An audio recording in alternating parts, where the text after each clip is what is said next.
See, this is what happens when you try to be responsible. Good afternoon. Welcome to the Jaybefaunt channel. I am your host, James Fauntleroy. So good to see all of you here on this beautiful afternoon. Today is August 15th, 2023. Just want to say a good afternoon to all of you here. By the way, Taya, happy birthday, baby. I love you from your uncle. All right. So I just wanted to give all of you guys a great salutations. The Jaybefaunt channel is available on all major podcast platforms. So go ahead and subscribe to me there. Also part of Revolutionary Blackout Network. So you can see me on Sundays, Tuesdays, and Thursdays. Now I'll get to all the house cleaning stuff in a little bit, but I would love to introduce my guest for today. She is an activist, author, journalist, commentator, and everybody's favorite auntie, Miss Margaret Kimberley, is in the house with me today. Good to see you, Miss Margaret. Hi, how are you? I am an aunt. I have many nieces and nephews, so yes, I will accept that. Everybody's favorite auntie. Go ahead, put some respect on her name.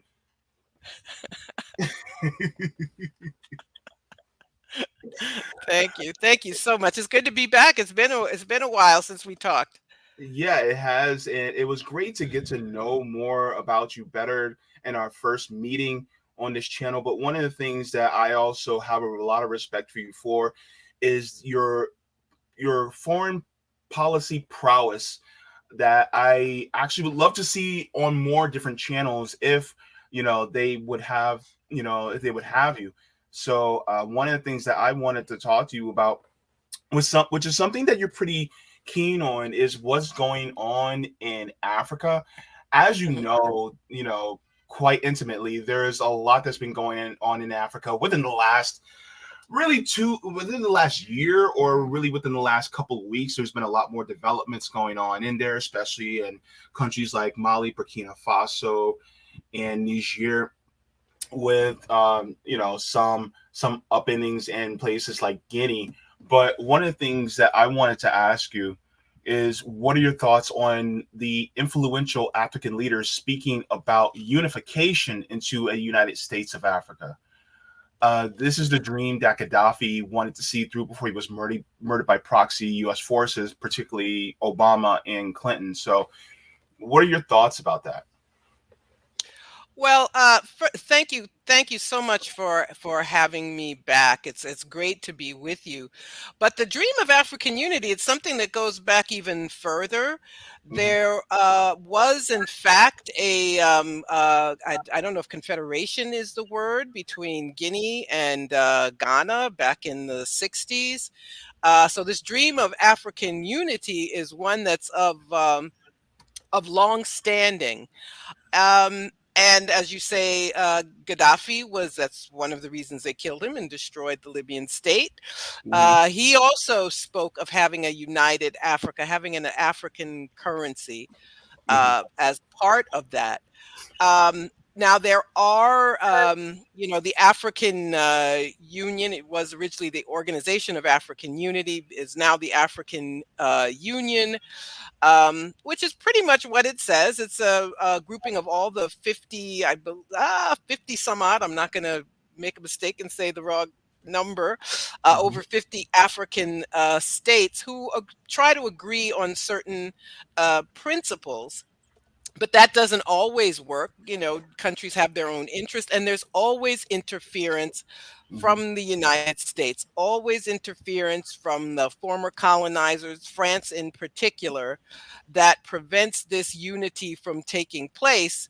And now we have the West using African nations to do their dirty work. So we have Kenya volunteering to join the impending occupation and invasion and occupation of Haiti, and Rwanda doing likewise. And Niger had a coup several weeks ago. Coups are very problematic for Africa Hmm. because they can upend democratic formations. They can upend the will of the people. Hmm. So it's not something I'm in favor of. However, the coup in Niger has brought in the US and France, and they are Hmm. instigating other African nations, such as Nigeria, which borders Niger, to actually invade Niger. Um, and so we have these puppet governments. That's why there has to be African unity so that these states can't be, put off and pitted against one another or against other parts of the world. Yeah, and I just wanted to play this one clip. You probably saw it already, but this is from Julius Malema. He's from South Africa, and he's actually talking about exactly what you were mentioning about really a more united Africa, which, in my opinion, it actually sounds quite promising and positive to me. But let's give a listen to him, and then we'll come out and talk about it on the other side. They, they don't have borders in Europe. But when it comes to us, they say, no, you must have borders. Why? The division of of Africa is what makes them thrive. They thrive on the division of the African continent. Can you imagine the minerals of DRC combined with the minerals of South Africa and with a new currency based on the minerals? What we can do to the dollar if we become a United States of Africa with our minerals alone? We can collapse the dollar. We can collapse the strong pound that is based on gold, yet they don't have a gold mine. So why do you allow such things? There were no borders, and we must all of us unite in that call. Yeah. Free movements of persons, free movements of goods will make this country flourish. So, as far as what he was saying, especially about the minerals, one of the things that I think that I don't think it's a particular goal to, let's say, collapse the dollar, but that would be just a result of them actually, having determining their own sovereignty and pushing their own sovereignty within their borders, as well as having their own self-determination. That would just be a result of it. And so, as far as what it looks like, if Africa was to unite and to just have free movement between their own borders and to have their own currency based on just their own minerals alone, I mean, to be honest with you, the United States would diminish on the world stage as far as, and many other Western countries would diminish on the world stage as far as its standing economically. Oh, of course. And that's why they do everything in their power to keep African nations from being unified. That's why they get these stooge governments to do their bidding. So you have for the Rwanda and Uganda, for example, Mhm. on in Eastern Africa, both of those countries get huge amounts of aid from the U.S., military aid from the U.S., and they use it to instigate conflicts in Eastern Congo and make sure that the mineral wealth stays in the hands of the US and Europe. So that this country, Congo, which has every resource, gold, diamonds, coltan, cobalt, every copper, every resource that the rest of the world needs in order to operate, are just extracted from that country. They destabilize that country, and they do it at the behest of the US and its friends in Europe. That's just an example of how the rest of the world um, uh, uh, does what it can, interferes, does all sorts of coups, propping up puppet governments. All of these things are done to prevent African unity, to prevent just what Julius Malema, who's a union leader in South Africa, just what he and many others have talked about. African unity is very dangerous to the rest of the world.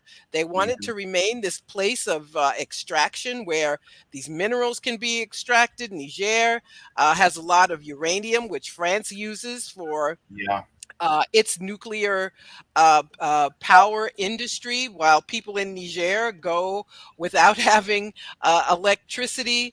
So all of these things work together. These are just examples of why Africa is disunified. And I think it's very important that we not just say Africa's a mess or they can't run their own countries. I think it's very important that we point out what the rest of the world does to Yeah. keep these things from happening.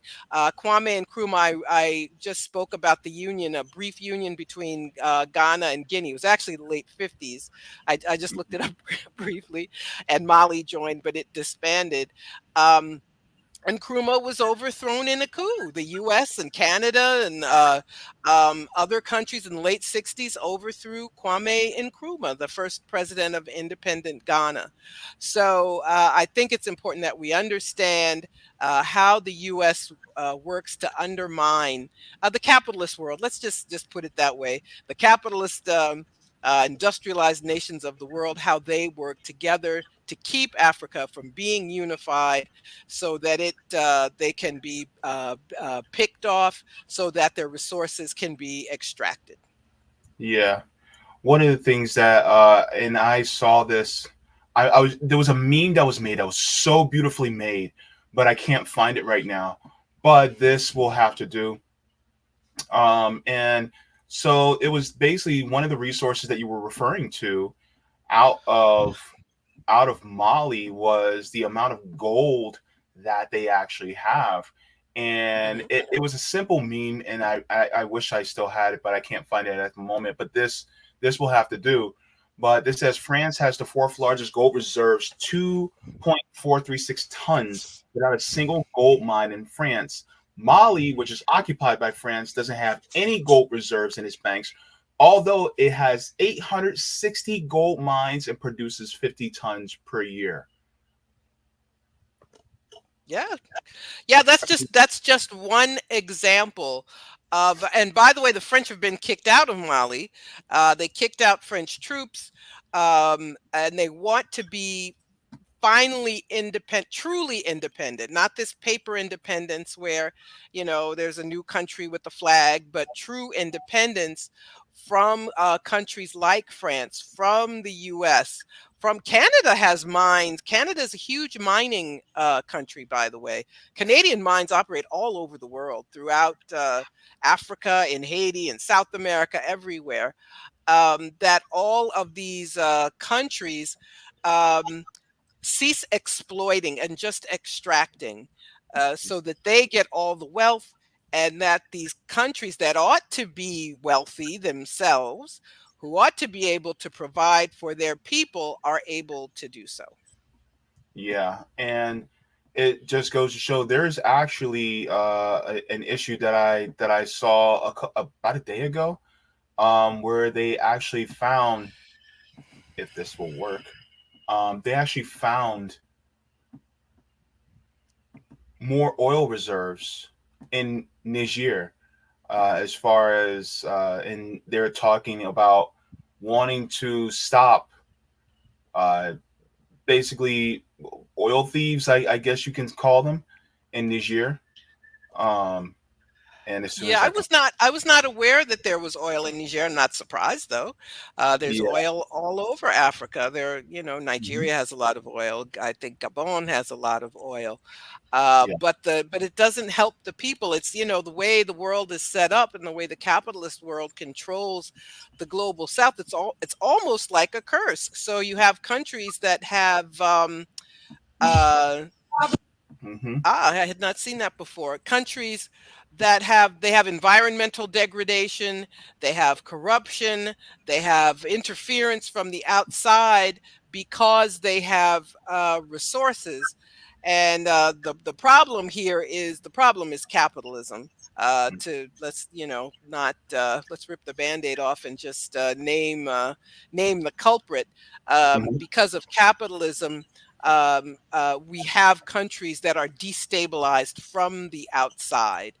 And if in more socialistic formations, you would have resources that work for the benefit of the people. Or it could just be, there are nations that say you can't extract from our country unless you manufacture in our country. So you can't take, I'm forgetting it. It's in many South American countries that's used for electric cars at any lithium, that you can't take our lithium unless you manufacture it. I think Bolivia now has that as a policy. So all of these are things that African people want to see, but it's going to be difficult because you have economic power, you have military power that's used against them time after time in country after country. Yeah. This is out of Vanguard. It says military airstrikes destroy illegal oil refining sites in Niger Delta. And it says fighter aircraft in Nigerian Air Force on Sunday destroyed illegal oil refinery and distribution sites operated by oil theft criminals in the Niger Delta. Director of the the Nigerian Air Force Public Relations and Information, Air Commodore Edward Gapwet, confirmed the strikes, noting that the Nigerian Air Force aircraft simultaneously disseminated several criminal elements operating in various parts of the country. So it's getting serious out there, as we can see, because Well, this just.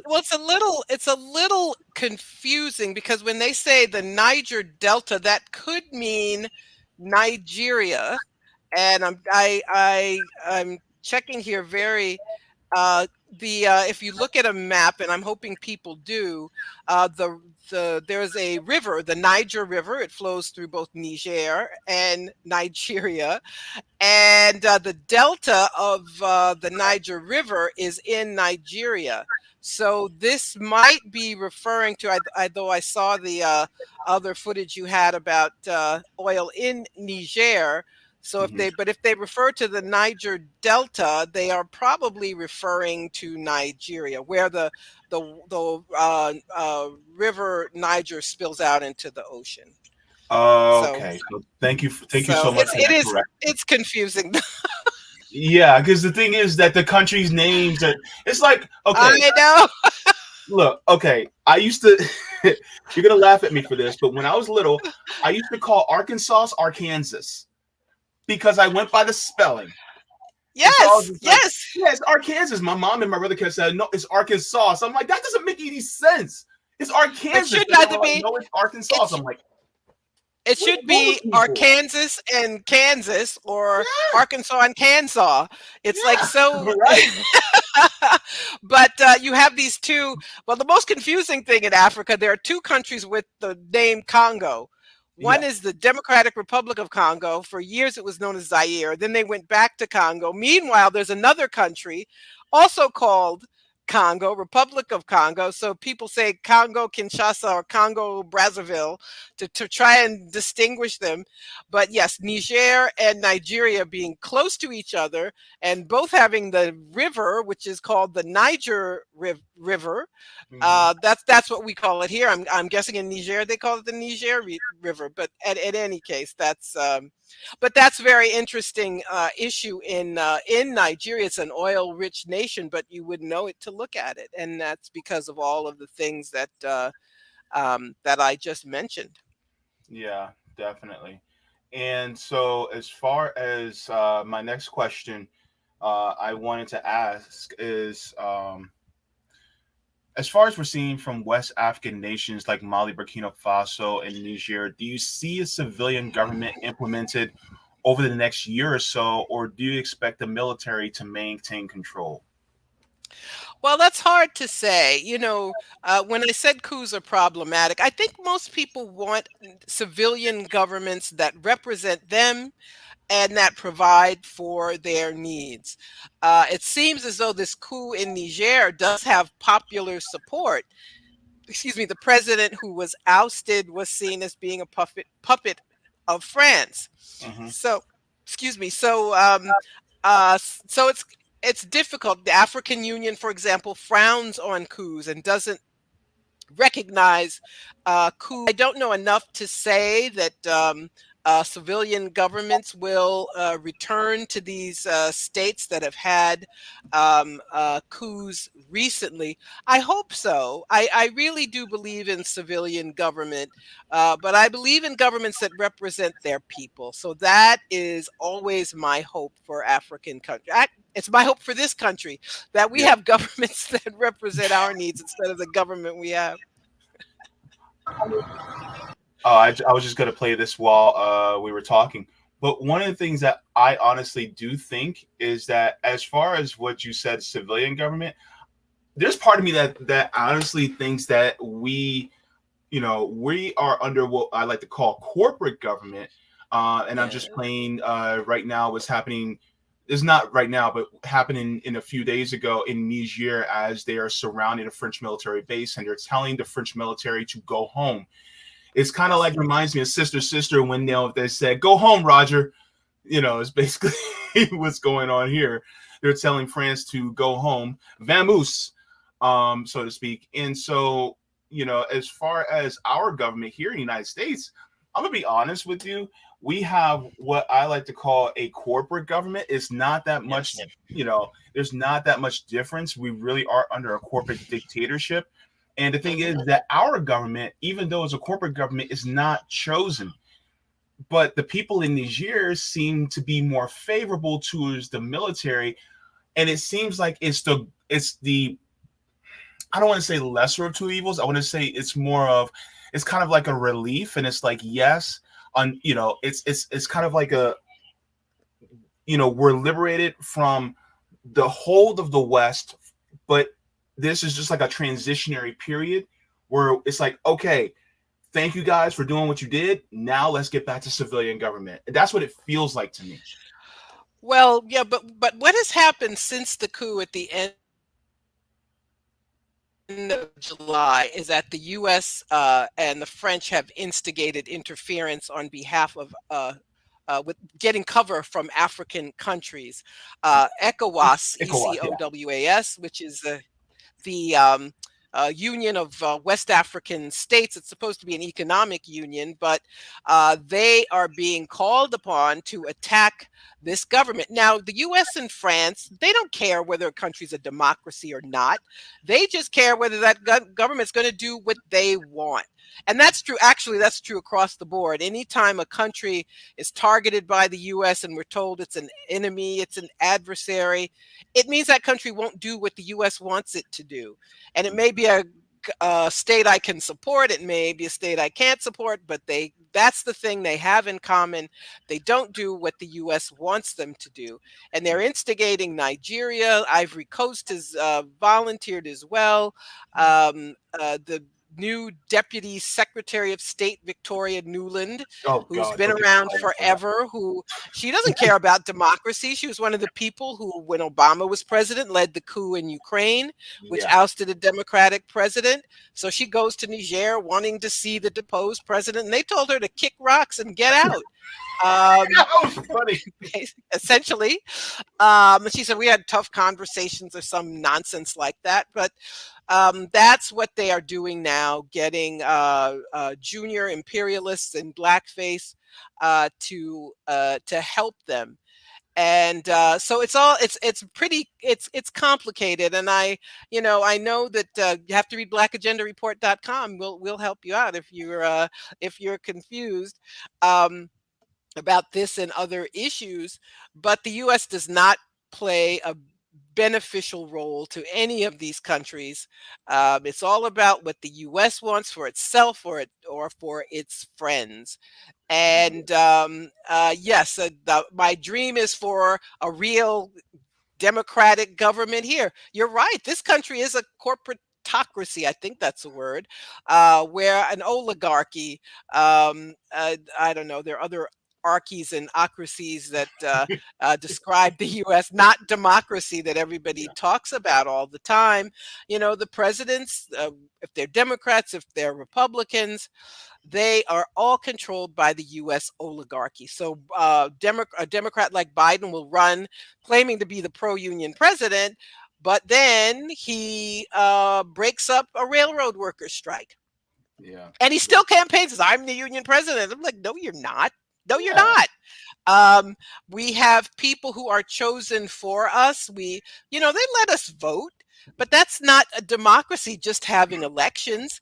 If they get together in a smoke-filled room, as the old saying goes, and they say, okay, well, Biden's our pick, and tell everybody else to drop out, and that's your choice, and you're told that's your choice. It's Biden's harm reduction and better than Trump, and that's it, and that's all. That's not democracy. If you have to raise $1 billion to become president, if you have to, here in New York where I live, and I guess it's true for most other states, you have to raise something like $30 million to run for a Senate seat, to run for governor. So what does that tell you? We don't have democracy either, and I think we need to just say so. I think it's interesting. I am going to write about that. And all these indictments of Trump, he was going to ruin American democracy. It's like, we don't have that. Please stop. It's like, and I'm not saying you can't indict Trump, but stop talking about this non-existent democracy. And I think elevating this word and using it so much is like, protesting too much. It's like an admission that that's not what we have, but it's the way to keep us in line and to keep our expectations low so that this, crappy system we have is one that we are willing to uphold without any question. I think it was last week there were news stories confirming that Americans have more than $1 trillion in credit card debt. I saw that. That was crazy. I mean, if that doesn't show you how Americans are struggling, that doesn't show you how little the system does, if you look at the emergency measures during COVID, which have now disappeared, millions of people have been kicked off of Medicaid, have lost their SNAP benefits, and that's not a democracy.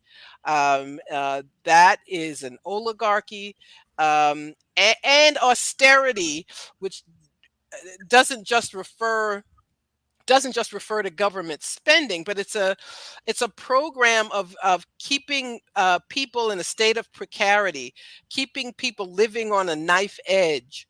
That's what the oligarchs want. Why do you think the minimum wage hasn't gone up? They don't want it to go up. Why do you think we don't have Medicare for all? They don't want us to have it. They don't. Because insurance companies, pharmaceutical companies, they all make a lot of money. They don't want to change that. And so these, there's no, and I say that because sometimes people act like these things are mysterious, and I'm making the case that they are not. Yeah. And one of the things that you were bringing up in regards to people like Victoria Nuland, I find it hilarious that she will go and be one of the chief purveyors or architects of a coup in Ukraine, but then she wants to hand-wring about a coup happening in Niger. And it's just like, lady, do you realize what you just did a few years ago? You just caused one. And it's like, rules for thee, but not for me. It's like, come on now. Who do you take us for fools? Like, we have. Well, they do take us for fools. They hope we're fools. They hope we're fools. They hope we don't know. And their friends in corporate media help them to hide these things. So they don't talk about the New York Times or the Washington Post or CNN or MSNBC. They don't tell you that the current government in Ukraine was a result of a coup that the U.S. played a role in supporting. They don't want to tell you that. So if you're not paying attention, if you don't make this choice to to be informed, if you don't look for media such as yours, such as your channel, such as blackagendareport.com, then you do not know. You have no way of knowing. So most people, they don't know who Victoria Nuland is. They know she works for Biden. They don't know much more about her. Yeah. But she's one of the people who blew up the Nord Stream pipeline. And she Mhm. practically admitted it. I have to bring this up. She was testifying before Congress, and this is shortly before the Seymour Hersh story broke. She said, well, I'm happy the Nord Stream pipeline is a hunk of metal at the bottom of the sea. And it was practically an admission. Yes, we blew it up. Yeah. And Seymour Hersh, I refer to the investigative reporter who wrote a 5,000-word article on his Substack, which gave us the receipts. Anybody with common sense knew the U.S. had done it. Yeah. But he explained how they did it, how Victoria Nuland and Biden and Blinken and Jake Sullivan all plotted this, and Germany, being a good vassal, has chosen to go along and say nothing about its loss of sovereignty Yeah. under the Europe. I've gotten a little further afield, but as I talk, I start to No, think of it's other okay. things. Because it's just funny. It just goes how, the hubris of the United States. That's like standing in the elevator, just you and one other person. You hear a rip, and then you hear them say, "Excuse me," but then you go, "You just passed gas," and then they go, "No, I didn't." I'm like, "You just did. You just said, 'Excuse me.' You let it rip." That's what the United States is like. It's just obnoxious and rude. It's just like, oh, what the hell is wrong with you? Sorry. I know it's like, like, but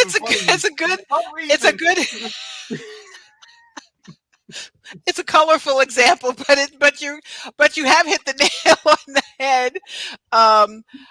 But this is what when Trump was in office, we were always hearing about collusion, and there's a direct collusion between the Yeah. state and the corporate media, and they Mhm. allow all of these things to be hidden. And I saw, and I can't remember which network it was, and there was a story. Um, uh, why the U.S. must go into Niger. And I was like, what do you mean must go They gotta into go nowhere. Niger? What are you talking about? That's First of all, the U.S. already has talking about things that are hid from us. The U.S. Africa Command, AFRICOM, has bases all over Africa, including Niger, where there's a drone base. Um, but any difference from that narrative, anyone saying no, the U.S. doesn't have a right to decide what happens in Niger. No one who says that is going to have an op-ed in the New York Times or the Washington Post. So it's very unfortunate that people here are kept in the dark, and that's done quite deliberately. Yeah. And in fact, just going back, it's going on to my third question. What motivations do you think would cause the military leaders to keep control of the governments, especially once after the French and by extension the West is fully ejected from their nations? Well, I think it depends on the country. I think people all over the world want independence. They want to be independent from other states in general, unless they can find a puppet to make sure that this control continues. Hmm. But the U.S. and France play a role in that. They train all of these military people, So there was a Yeah. bit of confusion when the coup first started. It's like, oh, the coup leaders were trained by the U.S. They were all trained by the U.S. or they were all trained by France. In this case, it didn't mean they were doing what the U.S. wanted, but by being so involved in these countries, the U.S. promotes this strong man uh, um, uh, policy where civilian governments can be undone by the military if that's what the U.S. wants. They just did that in Pakistan. Imran Khan has, been, I think, under house arrest. It's been done Yeah. with the Pakistani military, which works very closely with the U.S. He was a little too independent for their liking, and so Hmm. they undid a civilian government. So it's unclear. In some countries there may be a military coup, and then there's civilian rule of a kind, but always with the knowledge that the military might act against them. So it's difficult to say, but I just repeat what I think uh, sh- should always be the case is that the people in these countries decide what they want, and they have a government that operates in their interests. Absolutely. Now there was an article that you wrote in Black Agenda Report that I got to read, which is quite enlightening. Let me see. I got it right here. Boom. So this is your article out of Black Agenda Report. It says Eritrea celebrates freedom, and in the blurb it says Eritrea is an example of independent, self-determining African state. Its people are rightly proud of their history, and it shows that you said that you were able to speak at the 49th annual National Council of Eritrean Americans conference. How was that? Like, what was the the spirit in the air, so to speak? How was it for you? Oh, it was quite beautiful. Just to tell your viewers and listeners, Eritrea is a small country in The Eastern horn. Africa, on the Horn of Africa, Mhm. just north of Ethiopia. They fought a very long struggle for independence from Ethiopia, and emerged independent in the 90s after many years of struggle. Eritrea is a country that is determined to go its own way. It does not have any affiliations with AFRICOM, will not take World Bank money or IMF money. And because it insists on being independent, it is vilified terribly. So Mhm. you'll be told that it's like a prison camp and that everybody has to join the army. Well, that's called a draft. There are many countries that have a draft and a reserve. So yes, so you have to be in the army and you're a reservist for the rest of your life, but that the other countries do that. But We Eritrea did won't it. do what the won't do what the United States says it will do. So it has been sanctioned. It has been, and sanctions Mhm. are very serious, very harmful. I had before this, I attended this conference. I went to Venezuela as part of the sanctions tribunal to see the impact of sanctions there. Basically, the term, a more complicated term, is economic coercive measures, which is a better description. So the targeted country will be cut off from the world Mhm. financial system because the dollar is the world's reserve currency. Yeah. So the United States says no one can do business with Eritrea, or if, in this case, so you can't have an account there. You can't send money there. If Eritrea can't buy products on the international market, that includes food, that includes medicine, and the U.S. punishes any nations that cross their sanction lines. So Yeah. that means no one wants to trade with Eritrea or Venezuela or Iran or Cuba or Zimbabwe or any of the other nations that are targeted in that way. But the U.S. does something else that's insidious. Any country they don't like, they put their people at the front of the immigration line. So Cubans, Venezuelans, Nicaraguans have a right to ask for asylum just because of where they're from. Wow. Um, and that's what happens with Eritreans. So Eritreans were placed at the front of the line. And so what happened? Many people from that region claimed to be Eritrean who were not. So Ethiopians, Sudanese would say they were Eritrean. And then you would see these stories, a jillion people have left Eritrea. Well, except most of them aren't Eritrean. They're not. So there's a brain drain. So there's all this damage done to this country because it won't knuckle under to the US, and it's called the North Korea of Africa, which I find interesting because I don't really know anything about North Korea. I'm told it's a hellhole. I'm told it's a terrible place. I don't know what's true about the DPRK, as it's officially known. So to say it's the North Korea of Africa doesn't tell me. It tells me it's being smeared because it won't do what the U.S. wants it to do. Um, Mhm. And it should be called the Cuba of Africa. That's a better, more accurate term. So, but there are Eritrean immigrants in the actually all over the world, in Europe, in Canada, and the U.S., and they have an annual festival. Which is it's cultural. There's music. There's food. I bought a traditional dress. Um, and a conference, and then ending with the festival. So it was very inspiring. And the people at this festival are supportive of their state, their homeland. They're supportive of Eritrea, and they do as much as they can to counter the vilification, to counter the false narratives that are told about the country. Black Yeah. Agenda Report always, as in other things, took the lead in exposing these lies about Eritrea. The Yeah. late Glenn Ford, our co-founder and the driving force behind Black Agenda Report, he was a huge champion of Eritrea and of telling their story.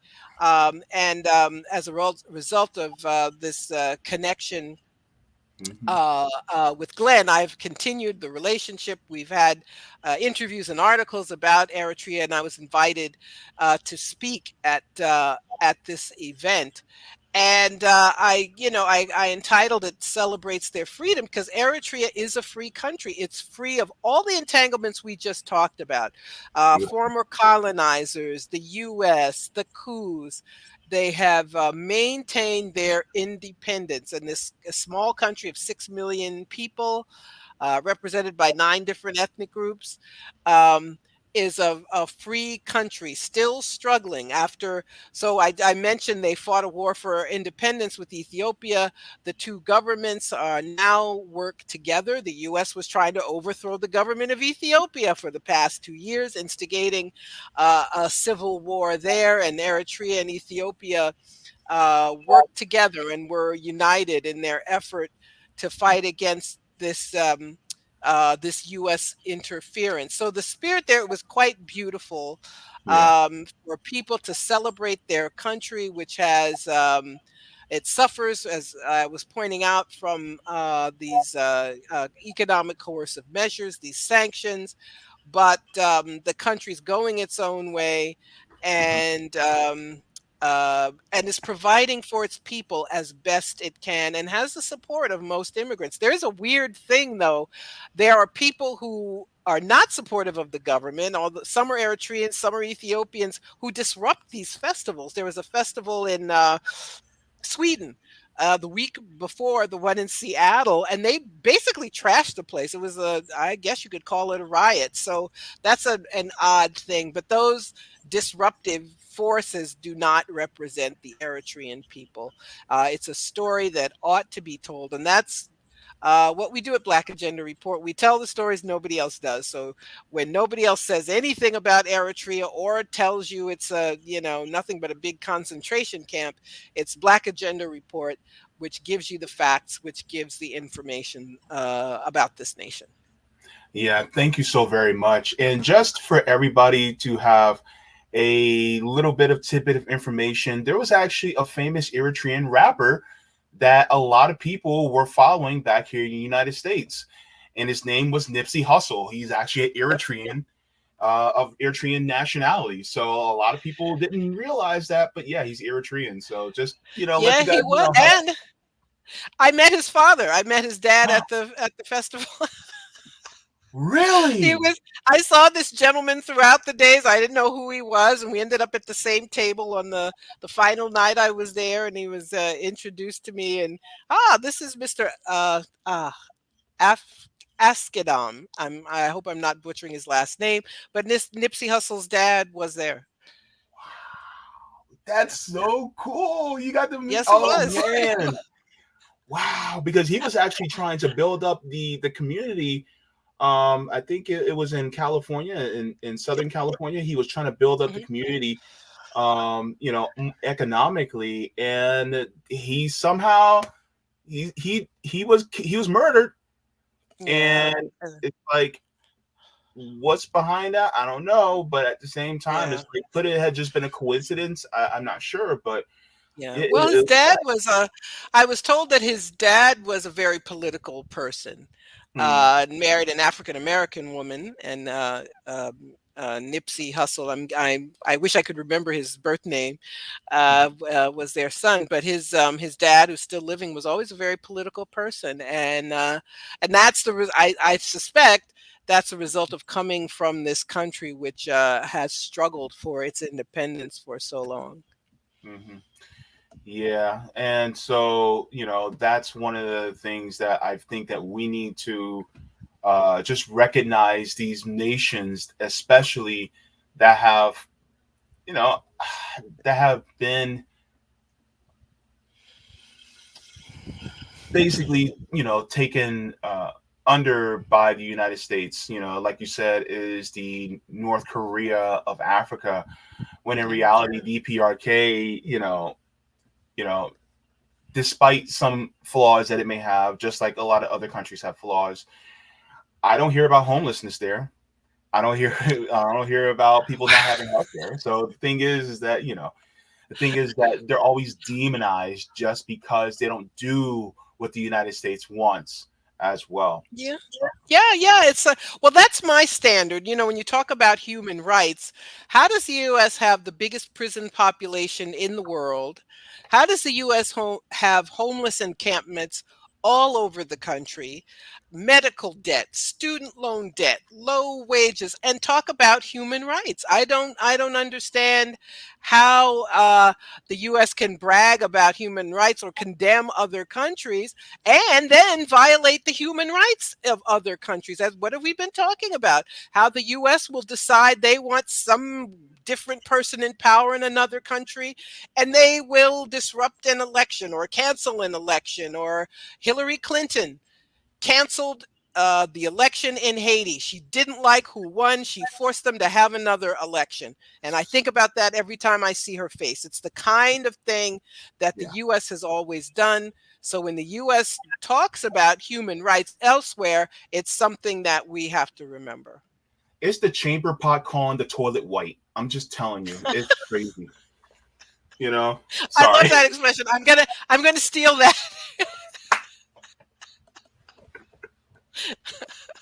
That's great. I just thought that up. I was like, because I don't want to say, is the pot calling the kettle black? Because, we're black people. Why is it always got to be black as to be, got to be the negative one? Look at chamber pots and Exactly. toilets. They carry a whole bunch of doo-doo. Anyway, so another one of my questions, and this is in regards to Eritrea, is the West is gearing up once and for all to take action as the international bully that hits the African nations up for their proverbial milk money via military intervention. So, what are the chances that they will be victorious like Eritrea? Would this backfire as another proxy war with Russia like in Sudan? Well, who knows? It's one of the things that we're seeing. There are countries that have come in Niger's case that have said we won't be part of any sort of effort to invade. Mali and Burkina Faso and even Algeria, which is not exactly nearby, have all stated publicly they are opposed. Mhm. So this could be an opportunity, even though that's not what they intend. It could be an opportunity for solidarity, for countries to say no more, or to ally with Russia or ally with China. There's a very interesting phenomenon now in Niger and some neighboring countries where you see people with Russian flags. Um, Mm, and it's and of course they're saying, "Oh, Wagner, they're terrible. It's Putin who is interfering." We're talking about people who have, yes, there's Eritrea. Thank you so much. mhm, And if you go right across, I guess to your left, you can see where Niger and yes, and Nigeria are, that region we've been discussing so much. Thanks. mhm, Um, what was I saying? Where people, they know their enemies. Like, why should Russians hate? Why should Africans hate Russia? mhm, Did Russia invade and turn them into colonies? No.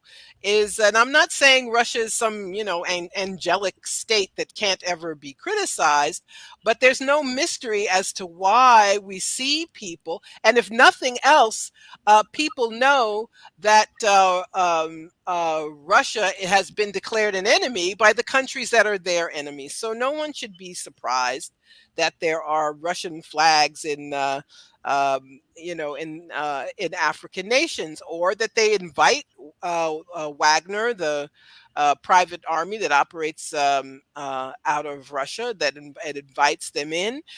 It's their right. And I think when we discuss foreign policy, we always have to say that countries have a right to act in their interest. If they believe it's in their interest to be friendly with Russia, that's their right, and it's no one else's business, and it's nothing for the United States, no reason for the United States to involve itself or to do business with China.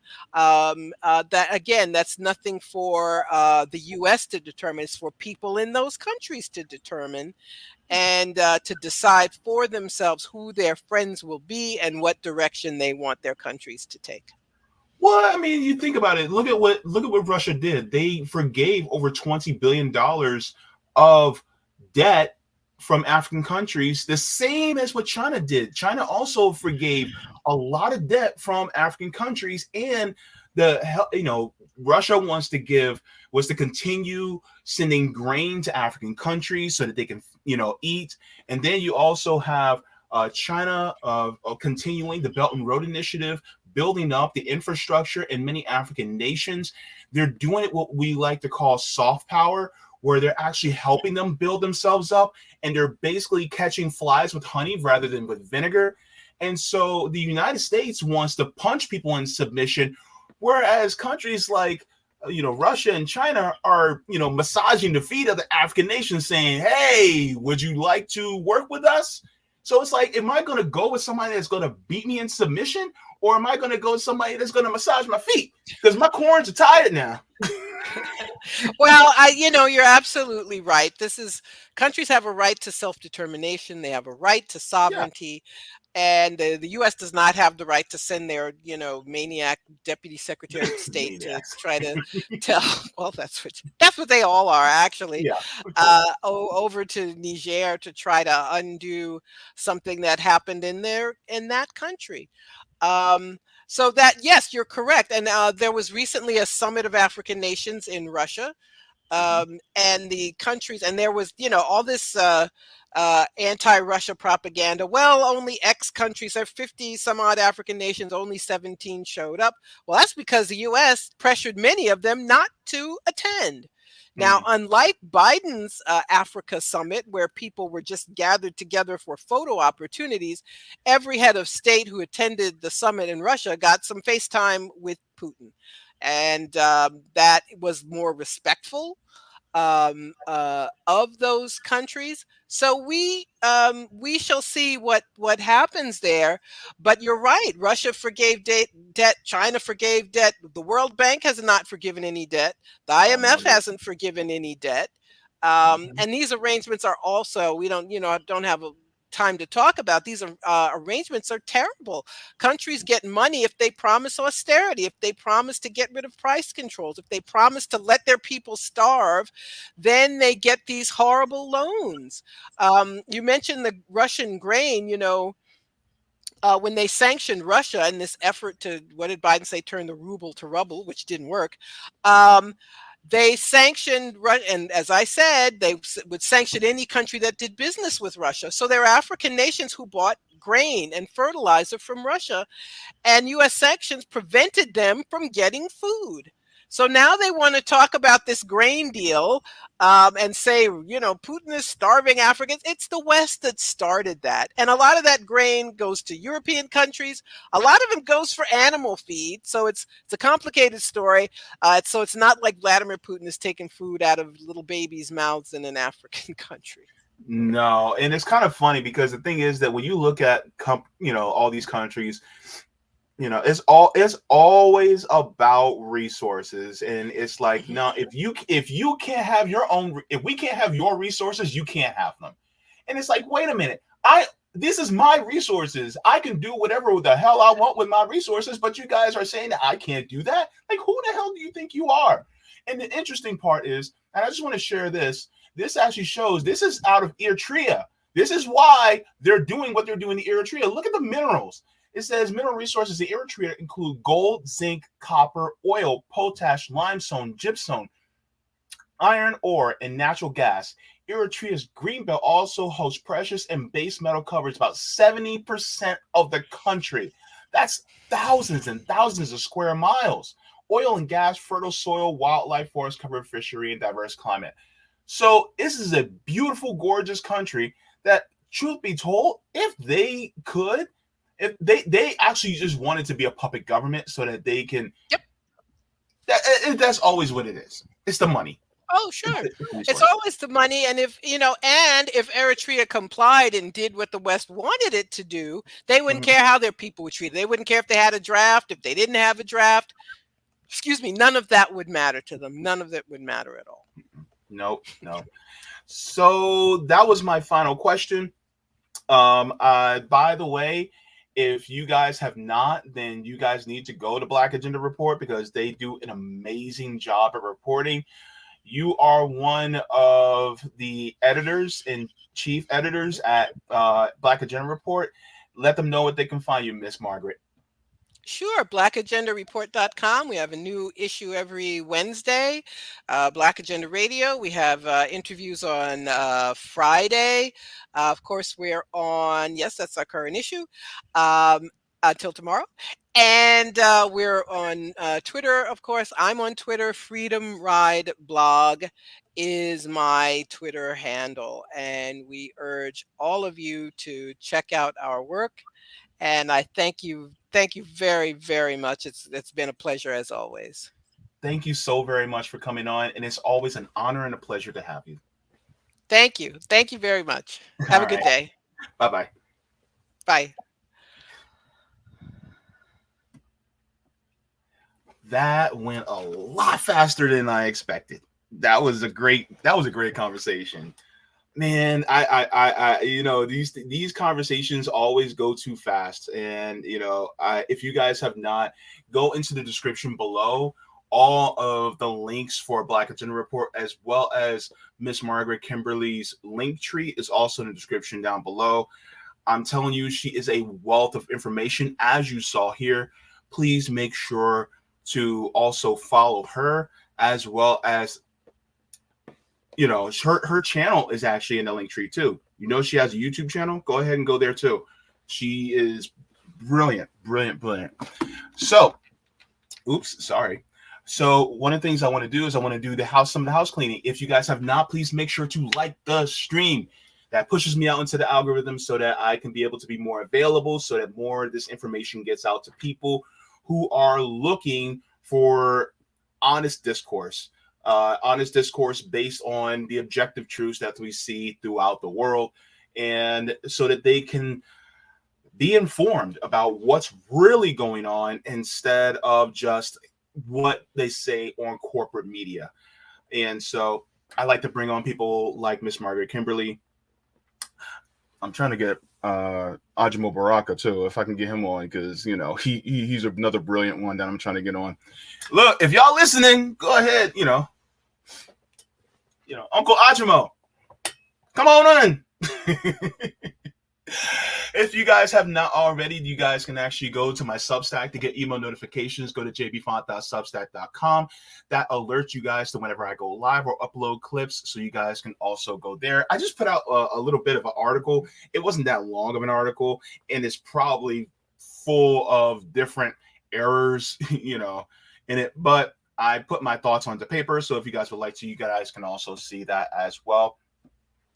Thank you so much to everyone for your contributions to the channel. If you guys would like to, you guys can also become patrons on Patreon, Coffee, or if you guys would like to, you guys can contribute to any one of the platforms that, if you guys want to give me any type of mutual aid there as well. Also, in addition to and furthermore, I also would like to direct your attention to, if you guys want to be patrons on Patreon, there are different levels that you guys can also get there.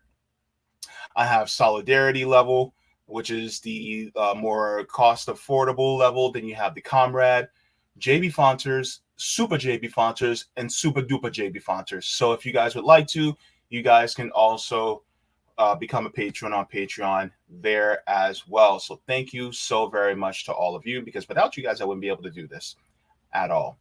Now, before I move on, I want to get into the comments and say hello to everybody in the chat. And I want to start off with this comment from Nadia. Nadia says, I think I heard Congo Leopoldville as the previous name of Zaire because Kinshasa didn't get its real name back until after it was already distinct as Zaire. So thank you so very much for that, Nadia. Angela Sangster says, Eric Swalwell on MSNBC, they try to blame that on a coffee cup sliding. The look on his face, the I just cut one look, we all know it, told this true story. When you let one rip. Oh my goodness. Thank you so much for the super sticker. JH Scott 6. Thank you so much for that. Much appreciated. And let's get to the people in the chat just to say my hellos, my salutations, my how you doings. All right. So we got people in the chat. Let's just go down to the bottom. All right. We have Wadi coming in, thanking Miss Margaret. Thank you so very much. Abeg says, done. Thank you so very much. Angela Sangsters in the chat saying hello to other people. Cobra Commander saying, hit the like. Even if you already did, just go unlike and like it again right now within the next 20 seconds to up the algorithm. Thank you so much, Cobra Commander. Unemployed Scholar says, Ajimo is fire. I agree. Oh my goodness. People like Ajimo and then Miss Margaret and people like Danny Hyphon, they are just too powerful in the words of Nick from RBN. Serena says, great interview. Thank you so much, Serena. Also in the chat, we have Bryce coming in, giving a thanks to Miss Margaret. Thank you so very much. Omar says, great to see Margaret Kimberley today. It's always a great day to see Margaret Kimberley. All right. You see what I did there? See? I got skills to pay bills. Whew, that was good. Yes. And thank you so much again, Miss Margaret. It was good to see you. All right. Ryan Wagner coming in saying, love Margaret. All right. It is great. We need critical thinking says, say hi to Ajimo for us. Yes, please say hello to him for me. Vincent Cafe says, thanks, Margaret, as always. Oh, man. And this was just a great conversation. Let me see. Unemployed Scholar says, all the separate African states were formed during the Berlin Conference. Yes, that is true. So what they did was that they wanted to carve up Africa and basically say, okay, you get this part, you get this part. And it's like all these European nations wanting to lay claim to Africa, in its entirety, when it's like, no, Africa belongs to the people. And, they have their own indigenous names. So it's just like, the United States, well, not the United States, America has its indigenous nations and how it's divvied up by the territories of indigenous nations, the same thing as the continent of Africa.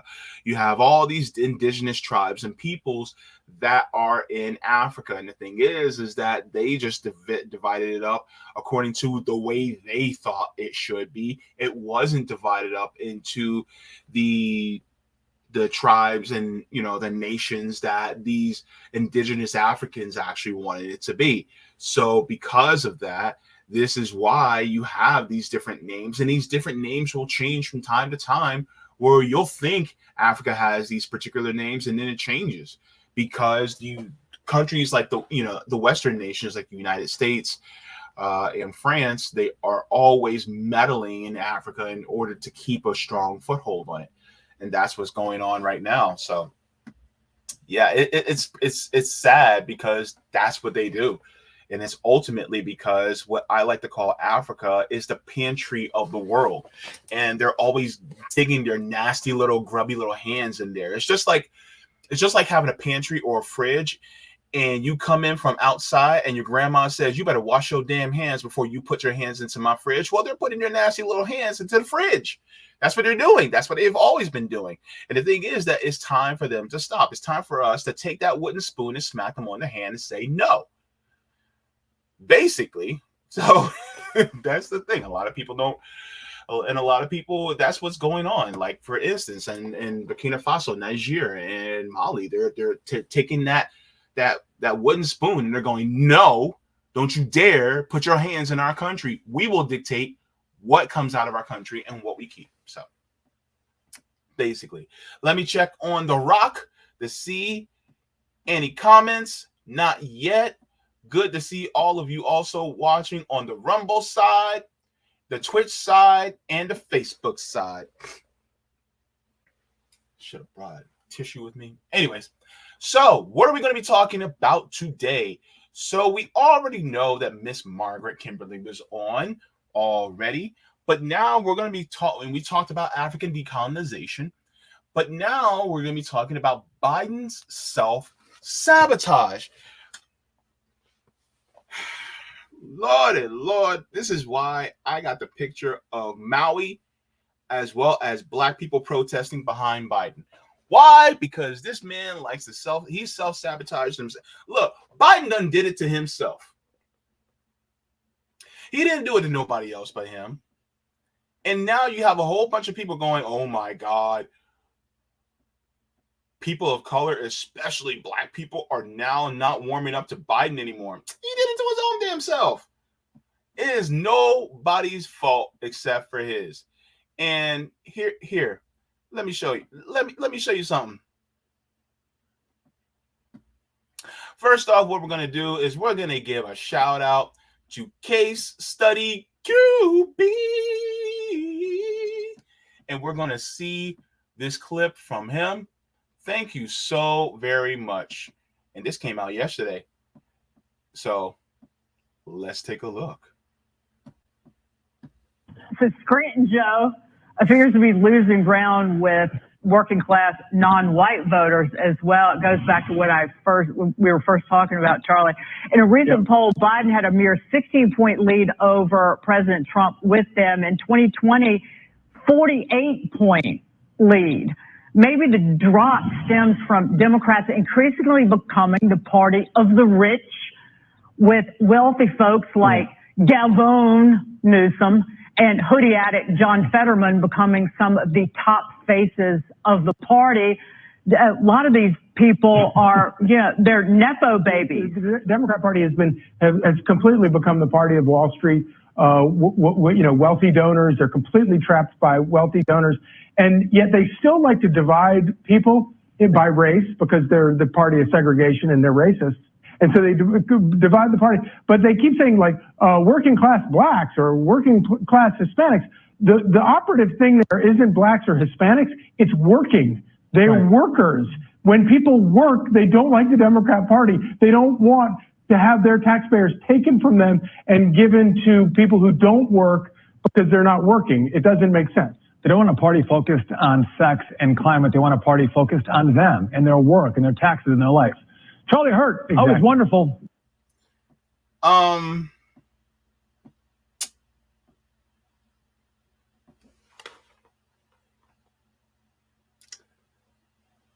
While there were some things that in there that was said that was true, and we'll go back and break it down. It sounds to me like there's not that much self-awareness with some of these people on Fox Business.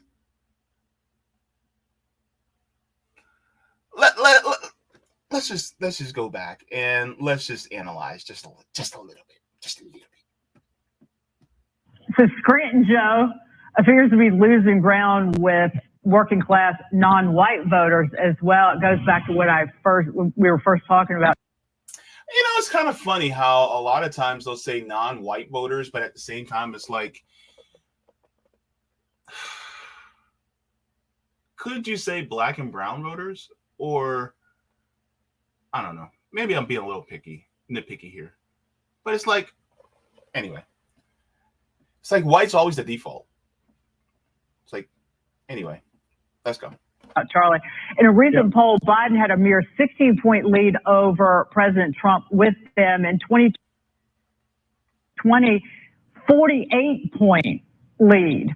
Maybe the drop stems from Democrats increasingly becoming the party of the rich, with wealthy folks like Gavin Newsom and hoodie addict John Fetterman becoming some of the top faces of the party. But let me ask you this.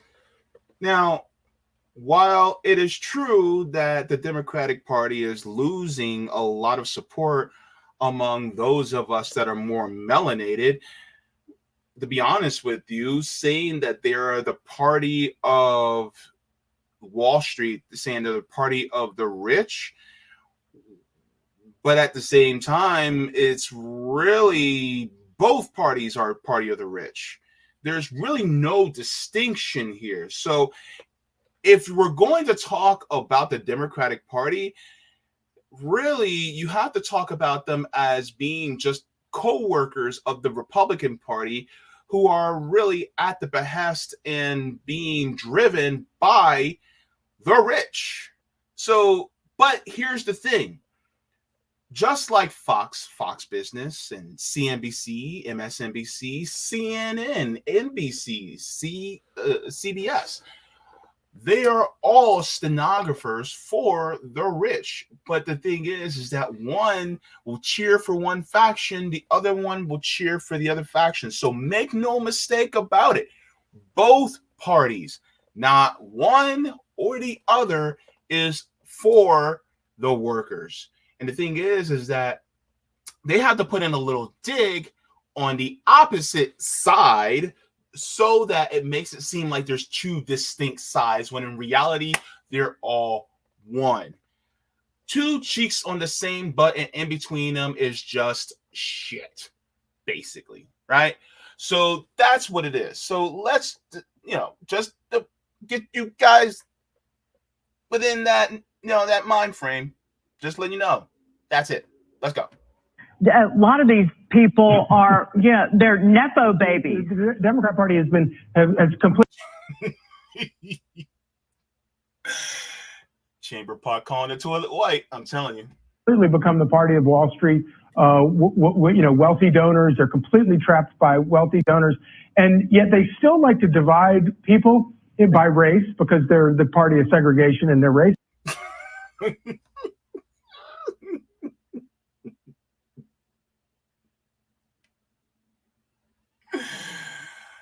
Oh gosh, they have no.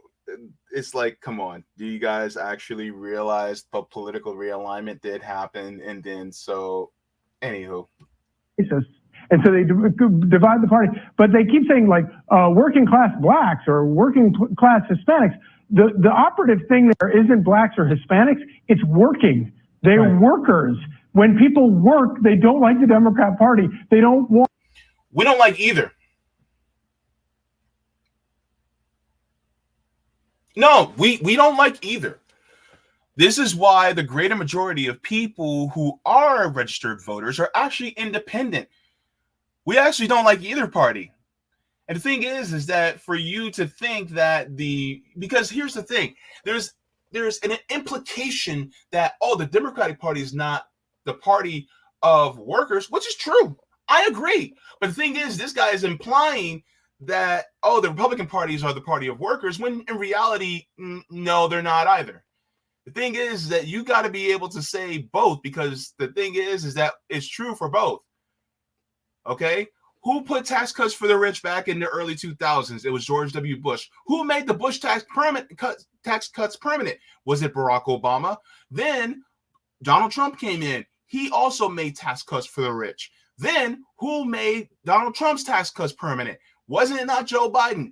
Guess what? They all work together. So the thing is that while you can glean some truths from different aspects of corporate media, also remember what they're not telling you. What they're not telling you is that they're trying to give you this red team versus blue team BS. And so they're making it seem like, the Democrats, they're horrible. But then they may not say anything about Republicans, or they may talk about the good things that Republicans are doing. And then you also have the opposite side. Well, they'll say, oh my God, the Republican Party's terrible, but here's what the Democrats are doing that's so good that you guys just need to wake up and see what's going on. And when in reality, they're both horrible. So always, always, always take what they say with a very big, gigantic block of salt, because they are stenographers for the rich. Remember that. All right, let's continue. Want to have their taxpayers taken from them and given to people who don't work because they're not working. It doesn't make. Oh, you mean like the billionaires?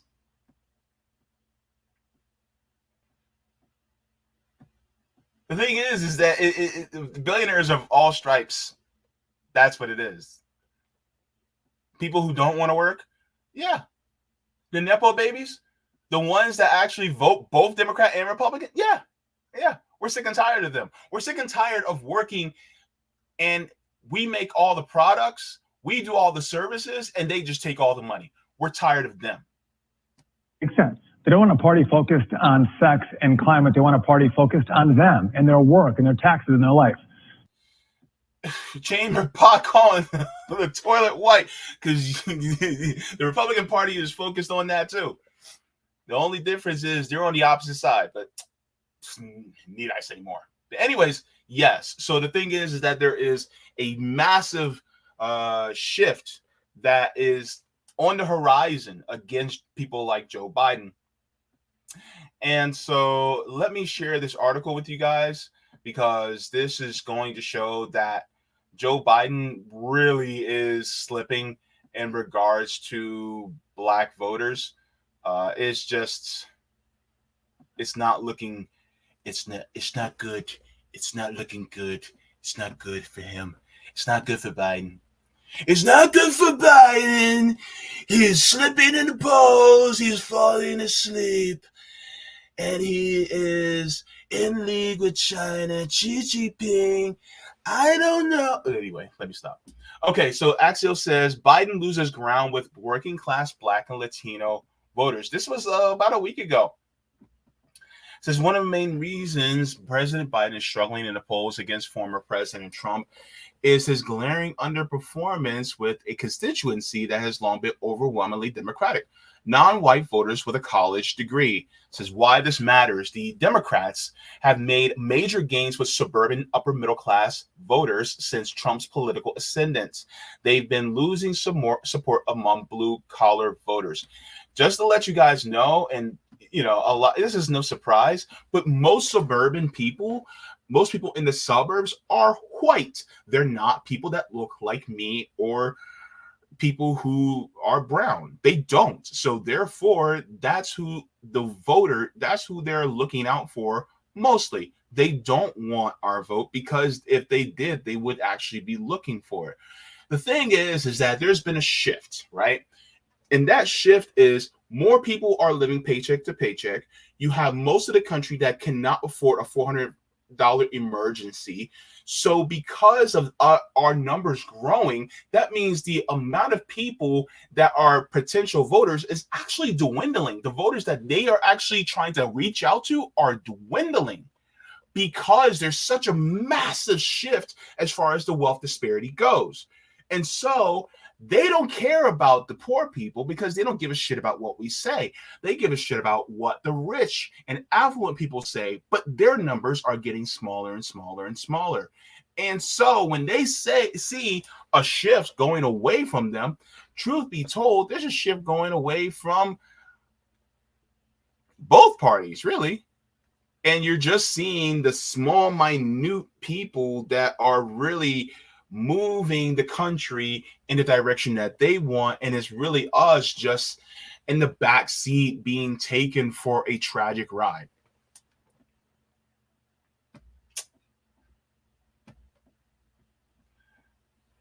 It says pundits have focused heavily in recent years on white working class voters who changed their allegiances from former President Obama to Trump and have made a key part of their new GOP coalition. But Democrats have lost significant ground among their non-white counterparts as well, turning their political weakness into a major headache heading to 2024. The slippage is occurring even as Trump, the GOP standard bearer, is facing an unprecedented trifecta of indictments in the run-up to 2024 election. Now, this part says Democrats have lost a significant amount of their non-white counterparts, turning political weakness into a major headache. The thing is that headache is really due to them not doing for Black people what we want. And the whole, well, you guys got to save us. It's like, save you from what? What have you done for me lately? Dun, dun, dun, dun. Ooh, yeah. You haven't done anything for us. The thing is that, and you expect us to save your ass every single time. But in reality, that's not the case. That's not how this works, my friend. Look, here's the thing. Relationships are give and take, right? Give and take. The thing is that we've been given, but we have been taking, but nothing. Well, okay, we've been taking, but the take is given dry with no lube and it's spiked. That's what we've been taking, and we're done taking that.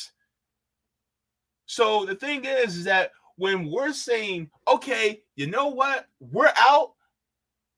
Now it's like, oh my God, you guys are going to risk us getting Trump again. And some of us are like, good. Maybe some of y'all will learn. Maybe some people who are not as melanated as the rest of us will actually go to their parties and go, look, I am sick and tired of having these fascists getting put in. Do what the Black and brown people want. Do what they want because we're sick and tired of it. But the thing is that the problem is a lot of the people who this benefits, they're affluent. And so you can have Biden, you can have Trump, you can have whoever. But the thing is, as long as they do the bidding of the corporate people, the corporate powers, they really don't care who's there.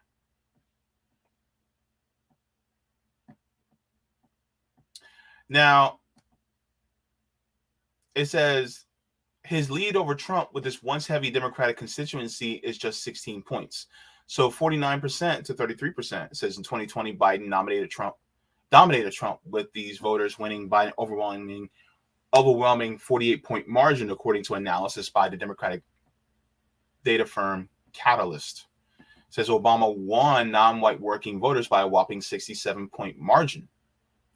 So the thing is that this is ultimately just taking for granted Black people for the most part. It says the fact that Biden's political fortunes aren't improving with a healthier economy is a sign that the social and cultural class issues still matter in a lot of our politics. You know, it's funny, and I notice with this point, if you're doing good financially, you don't really give a shit what's going on socially as much. Like, for instance, oh my God, they're taking all of our jobs. If your jobs aren't being taken because of the austerity and policies that both Democrat and Republican administrations that, put in, then you're really not that concerned with people coming into the country because you're like, everything's fine. You're good, right? Because you're not taking your jobs. You're not really concerned about crime if you don't have to worry about people who are committing crimes because of crimes of opportunity and crimes of desperation. Because if you lower the instance of poverty in the area, then the need to commit crimes of opportunity and desperation actually go down, which will mean that your feeling of safety will grow at a commensurate rate. You don't have to worry about any of these different things because ultimately when you improve the economic situation of people within a given area, then it actually means that you actually have less to worry about. But the problem is that as you continuously grow the poverty and austerity within a given area, that means the crimes as well as the amount of people who are coming into the country because of our policies that are done both domestically and foreign, they're going to increase the amount of despair that continuously happens in this nation, thus making it so that you have people that are going to be to blame. You're always going to have a scapegoat because you're going to need that scapegoat in order to keep these policies in place, to keep people like Trump and Biden in power, because they have to be tough on crime. They have to focus more on the social issues, because we feel like, oh, they must be doing the best that they possibly can, when in reality, they're not doing anything for you. It's sad on his face. So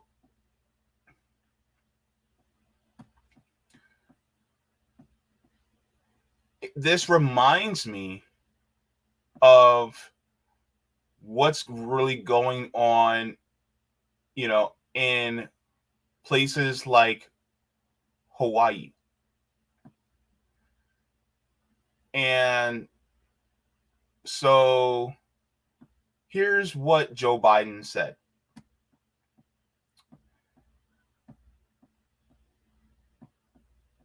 Hawaii basically is Joe Biden's Katrina. Or his Puerto Rico, whichever one you want to choose. Joe Biden says, as residents of Hawaii mourn the loss of life and devastation taking place across their beautiful home, we mourn with them. No, you don't. He says, like I've said, not only our prayers are with those impacted, but every asset we have will be available to them. Here's the latest. Number one, FEMA's temporary sheltering assistance is now available for residents who are displaced from their homes by the wildfires, allowing survivors to shelter in hotels or motels temporarily as they develop long-term housing plan. This is the part where it's egregious. It's a slap in the face. He says, we laser focus on getting aid survivors, including critical needs assistance, a one-time $700 payment per household, offering relief during the unimaginably difficult time. We have staff on the ground dedicated to helping survivors navigate the registration process. $700?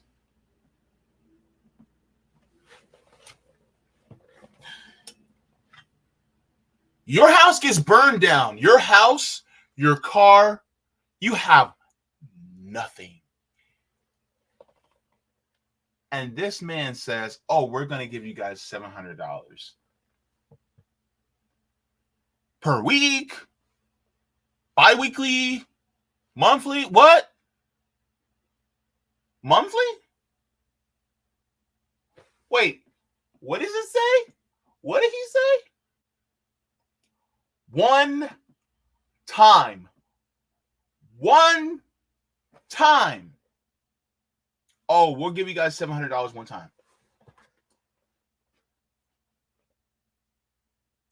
And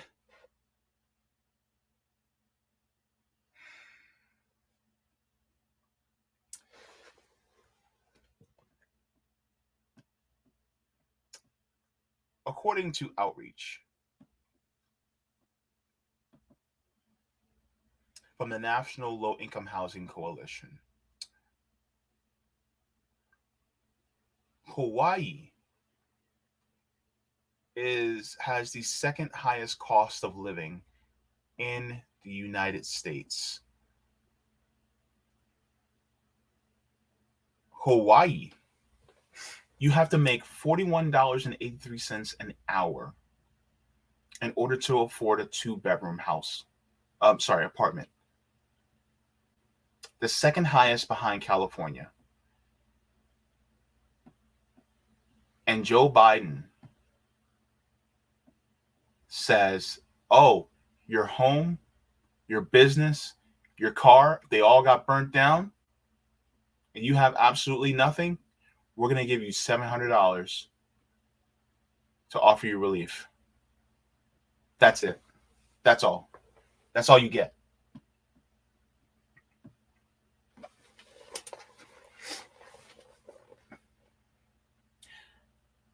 Joe Biden is treating Hawaiian people just like he's treated black people. And people sit here and wonder, well, why are people suddenly, looking at Joe Biden and saying, no, they don't want him anymore?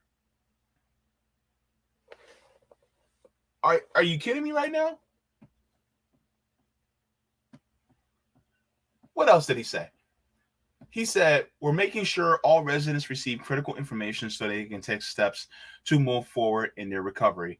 This includes translating materials into the most common languages spoken on the islands and working closely with trusted community-led organizations. It says, I'm urging residents to apply for FEMA assistance. It says, and for those trying to locate loved ones, Family Assistance Center is open at the Kahalui Community Center. And so he's talking about going with the Red Cross and getting assistance from them. But according to people on the ground, they're not doing much. They're not doing enough. And if you guys are watching me on RBN, I actually covered what was going on in Hawaii, particularly in Maui, about what's going on with the people. And a lot of people are saying it's being severely underreported. The amount of deaths. The fact is that there's not much being done by federal agencies, by the Red Cross. And it's sad what's really going on there. And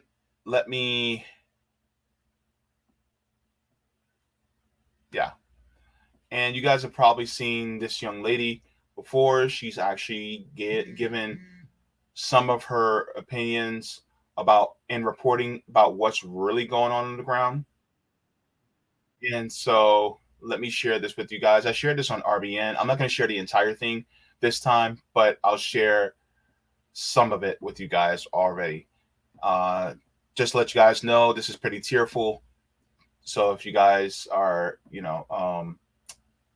sensitive to that, then viewer discretion advised. But here you go. If you don't know what's going on in Maui, we are just being completely devastated right now. The last 4 days, I've been non-stop just working around the clock, trying to get supplies for people, trying to get the supplies to the people, working at the shelters. It's just, I'm safe and my family is safe and my dogs are safe. Last night they said the death toll is 80. It's not correct. They're not reporting it correctly. I don't know why they're not reporting it correctly.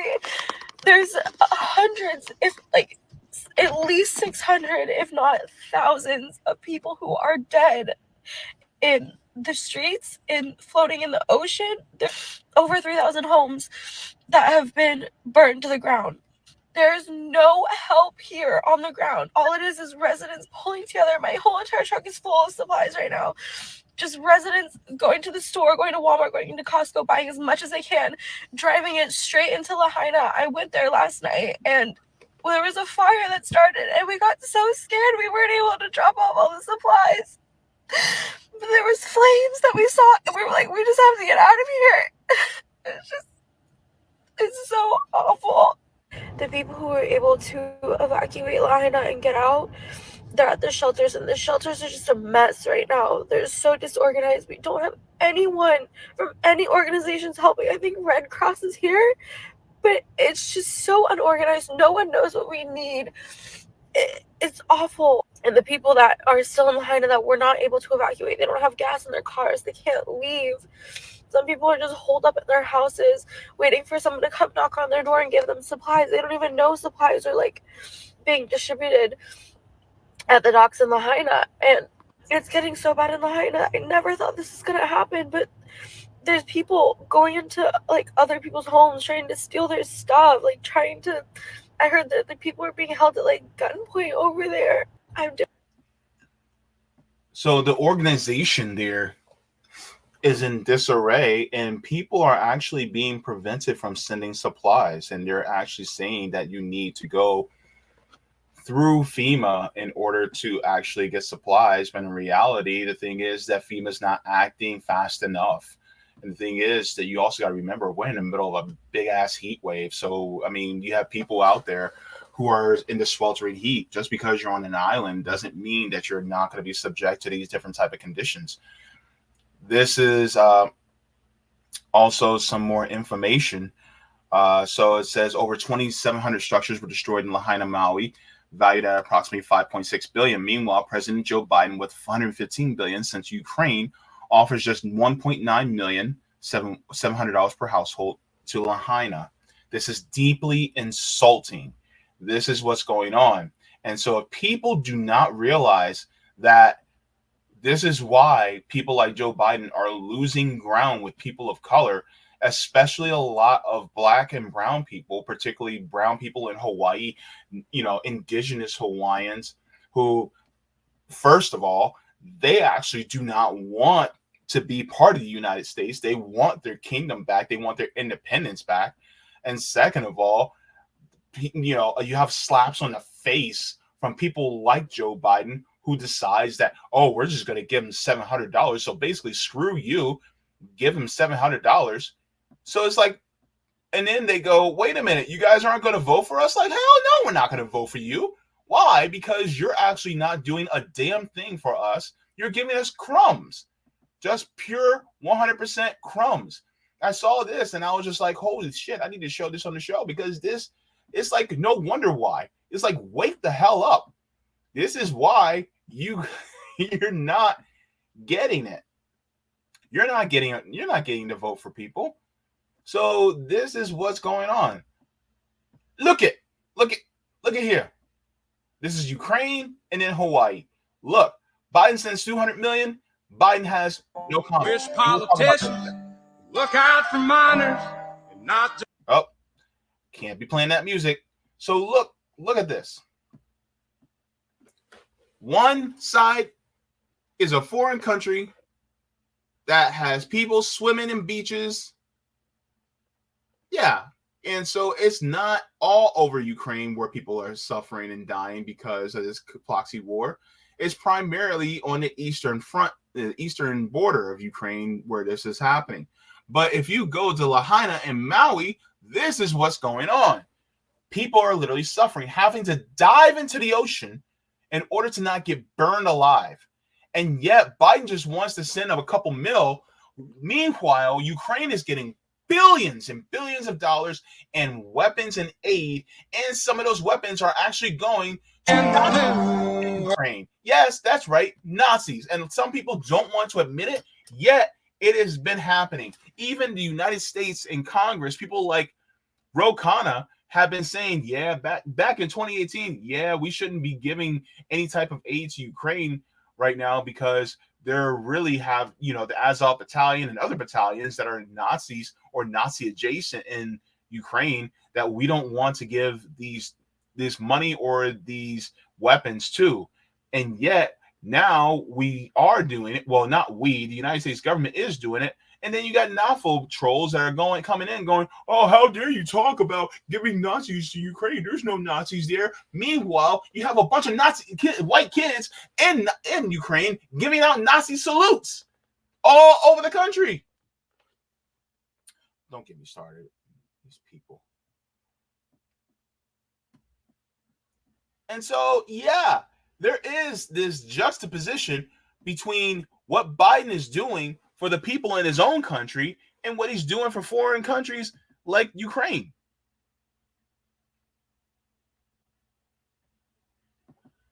I'll go to that one next.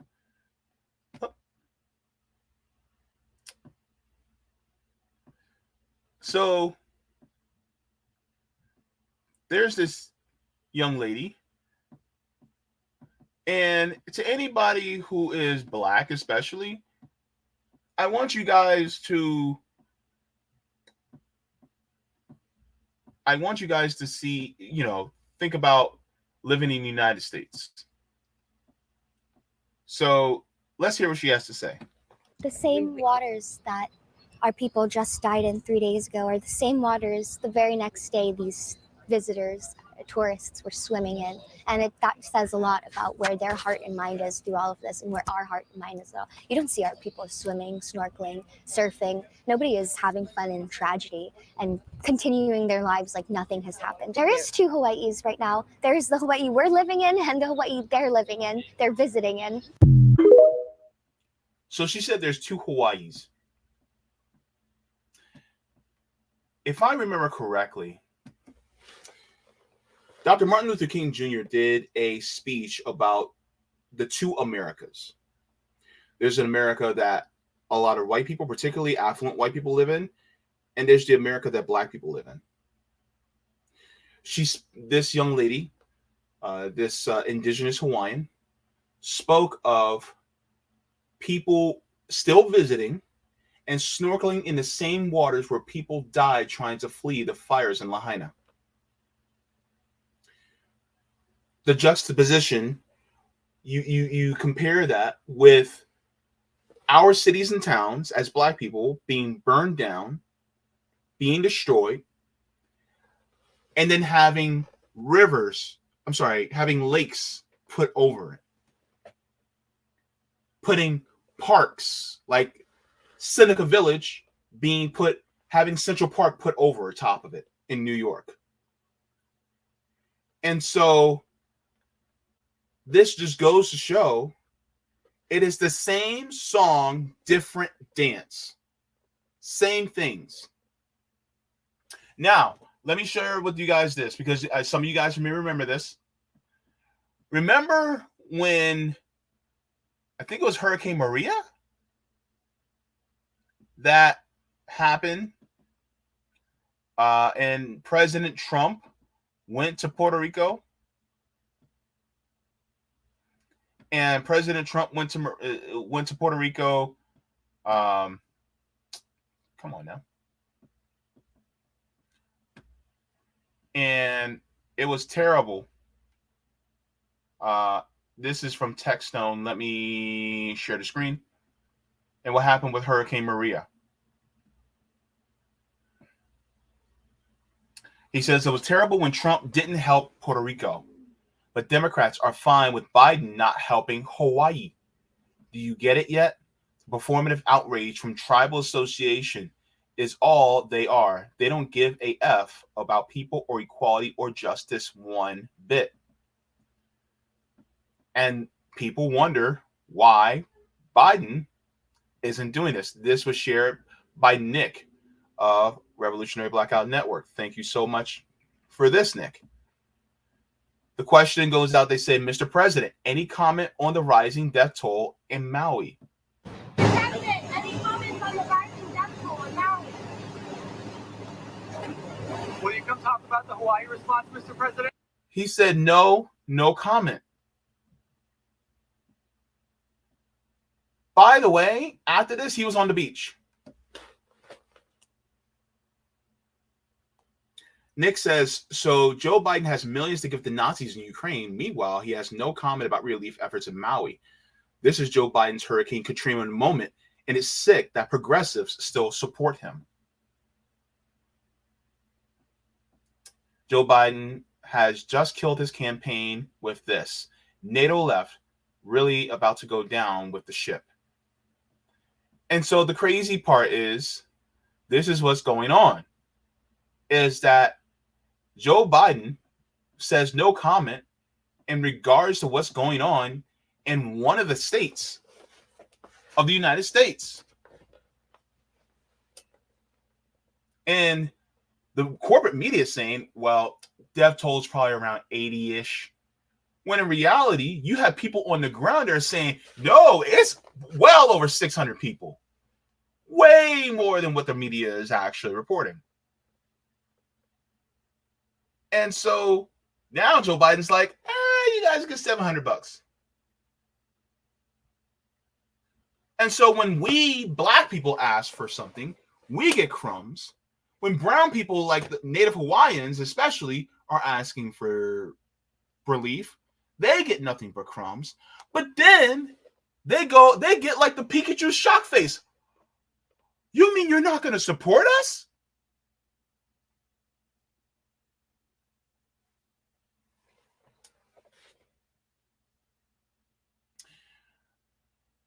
I tell you, the hubris of these people are just insane.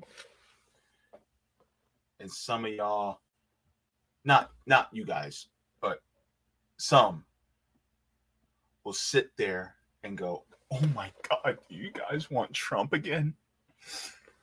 I'm telling you right now, we are already in Donald Trump's second term. We're in Ronald Reagan's 11th term. We are. And so for some people to say, well, if Donald Trump gets back in power, guess what? What's going to change? What has actually changed? Let me ask you this.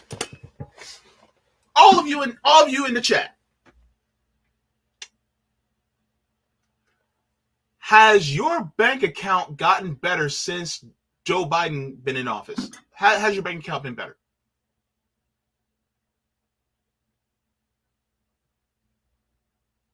Because I can look at my bank account right now, I'm damn sure close to the red. I mean, my food stamps actually went down. Yes, I'm on food stamps. Just because I got a channel doesn't mean I have that much money. By the way, sign up to my Patreon if you want to support the channel. But that's the thing. Like, I still get food stamps, baby. I can't afford no damn studio. I'm not breaking points. No. I'm not Kyle Kalinske. I ain't got money like that. So the thing is that, look,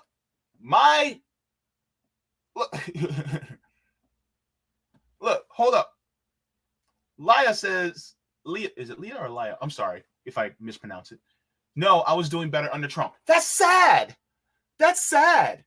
Dwayne says, it's gotten a lot worse. Cobra Commanders, wait, your account's closed?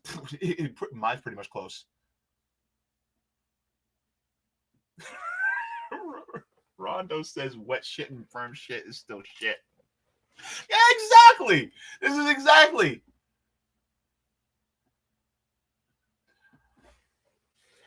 Unemployed Scholar said, didn't Trump give us a check? He gave us a bigger check than Biden.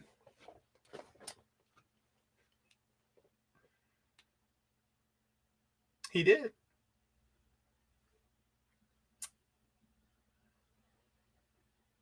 And we still suffered, man. Like, we were suffering under Trump, but it's gotten worse. And the thing is that, look, I'm a black man. And a lot of my black male contemporaries,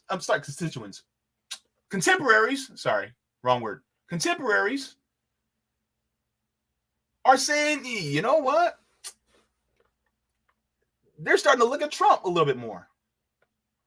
They're turning his direction. They're like, my money's been kind of funny for the last 3.5 years. Maybe, just maybe, I might need to go in the direction of Trump. Here's the thing. People are, and the Democrats, they're crazy. They'll go, oh my God, Trump just got a third indictment. Aren't you going to vote against him? We're like, we don't give no shit about no damn indictment. Look, if Dr. Martin Luther King Jr. been arrested, yes, he got an arrest record. If Muhammad Ali got arrested, hell, Dr. Cornel West been arrested. Why do we care about an indictment over taxes? We don't care. Look, what we care about is when you log in on your phone to that bank account and you see that number either close to the red or in the red, that tells you everything you need to know about what's going on, about who's going to be best for you. That tells you. Your bank account is the indicator of who you vote for. If your bank account grew, you're going to vote for the people who made your bank account grow. That means the rich people are going to continuously keep the two parties in place. If your bank account shrunk and you're under the guise of there's two different parties, then you're going to go with the opposite party that make your bank account shrunk. When in reality, our bank accounts are going down. It's just one will keep you level just for a little bit, and the other one will bump you down.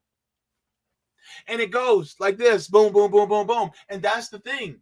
A lot of times people will be under the guy. Like, for instance, a lot of people's paychecks were probably better under Obama than they were under Trump. But the problem is, guess what? Then a Democrat gets in place. Then they're better under Trump than they are under Biden. Guess what? By the way, Trump's going to win. He just is. That's the way it's going to happen. But once Trump wins, guess what? It's going to be slightly better under Biden than it's going to be under Trump. It's just a step by step down. It's a step down the ladder. And that's how it's always been. Our money went further under Reagan than they do under Biden right now. It's true. Even though Reagan started us off rolling down the hill, as you roll down the hill, you're lower than where you were a couple of minutes ago. That's how it happens. The problem is that he was the one who pushed the boulder.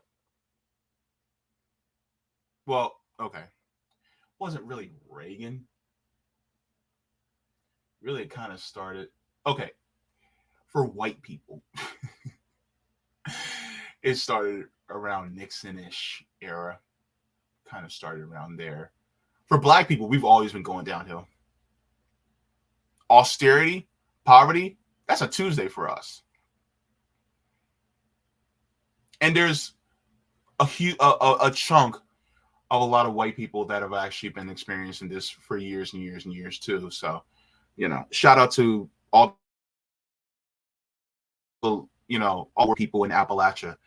Shout out to you guys and the real rednecks. I'm not talking about them fake ass rednecks that try that in a small town. No, I'm talking about the real ones that actually dislike both parties and actually see them for what they are, and they're actually, working class, and they actually want everybody to have, what we need to have. The real rednecks. Shout out to y'all. Y'all see us. But that's the thing, and so a lot of times people just do not give a damn. They don't give a damn. What was I going to share? I was going to share yeah. So what I'm doing is I'm comparing the way he's treating black people as to how he's treating the Hawaiians. And people are going to continue to keep wondering. You see. All right. So this was out of Politico. It says Biden seeking $40 billion in emergency funds for Ukraine disaster relief. So let's go down to here. Hang on. All right. So it says the cash that President Joe Biden requested formally on Thursday includes more than $24 billion in aid to Ukraine and $12 billion to replenish a dwindling pot of federal disaster relief, and $4 billion to address issues at the southern border. So $24 billion to Ukraine, and then $12 billion to replenish dwindling pot for disaster relief. Ukraine gets all that money, and we get basically not much of anything at all.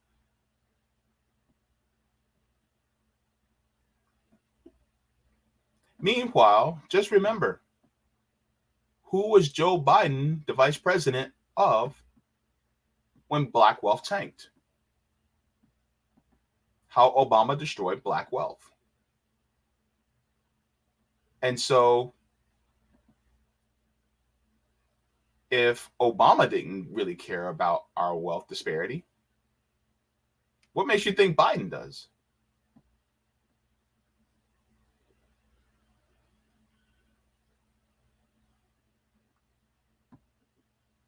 Not much.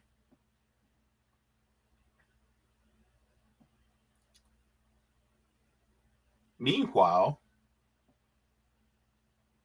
you have people like RFK that just he backtracked on qualified immunity, which was really one of the stupidest, idiotic things that you could do. But he did that. And now, what's left?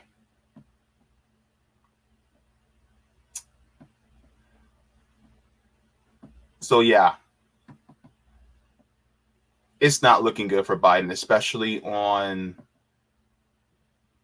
the front of black and brown people. Now,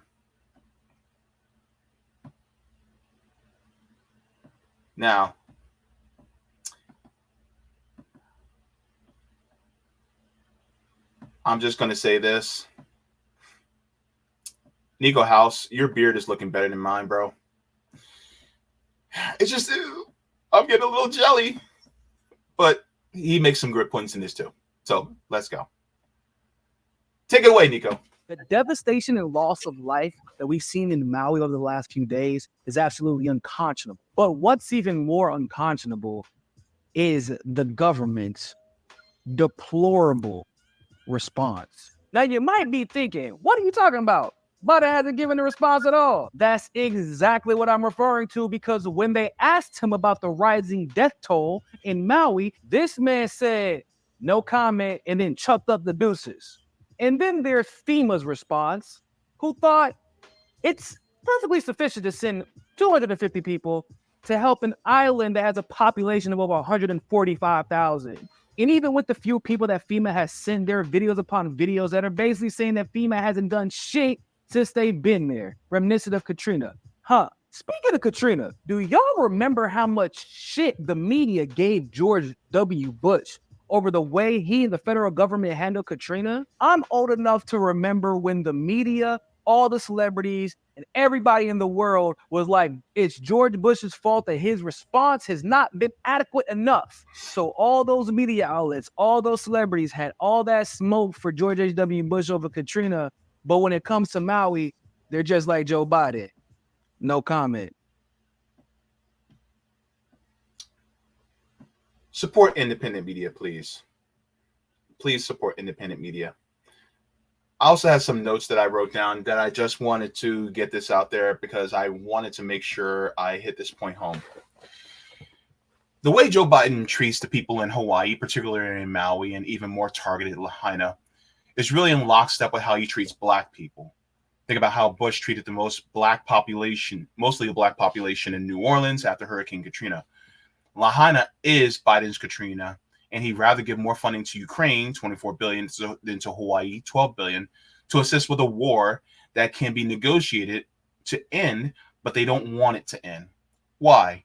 Because the billions going to Ukraine are actually going to the military-industrial complex and Zelensky's pockets and less to the citizens, using their military as cannon fodder to fight a proxy war with Russia to ultimately replace Putin with a puppet administration to extract resources out of Russia on behalf of the corporate powers here in the United States. Whereas in Hawaii, the help is needed for the people to rebuild and to get their lives back to good standing. But as we all know, the people don't matter in this system. The Ukrainian people, the Russian people, and the Hawaiian people, it's never about them, never about making them whole. We as Black people know this feeling all too well, and yet many of us are still getting duped into thinking that Biden and the Democrats are our only way to actually getting some semblance of liberation from the jaws of corporate tyranny that tightens its grip around our necks with rising housing, education, food, and healthcare costs, being thrown into an economic disparity just because of the melanin of our skin and the slavery our ancestors were thrust into. Now, there seems to be a panic because many of us are looking at Biden and the Democrats and saying, nah, not this time. We're waking up to realizing that we don't have to choose the lesser of two evils, but we can go after the greater of two or more goods. We're realizing that our own power and coming together to make our demands known. And this is what building Cop City as a contingency measure is keeping us down. The threat of revolution looms and is bubbling up to the surface. Now, in channels like This one, RBN, Indie News Network, Hardlands Media, Savvy Savs, Black Power Media, Due Dissidents, The Left Lens, George Galloway, Black Agenda Report. We're increasing in number and making more headway across multiple platforms. So please make sure to support independent media. Remember this feeling, the forgotten and dejected feeling that you felt under both parties, and leave them behind. Your welfare matters more than party unity. Focus on local and ballot initiatives to stave off the pain of austerity and suppression. Organize with your community and build class consciousness and solidarity among workers and poor people. Provide for each other and make our communities better.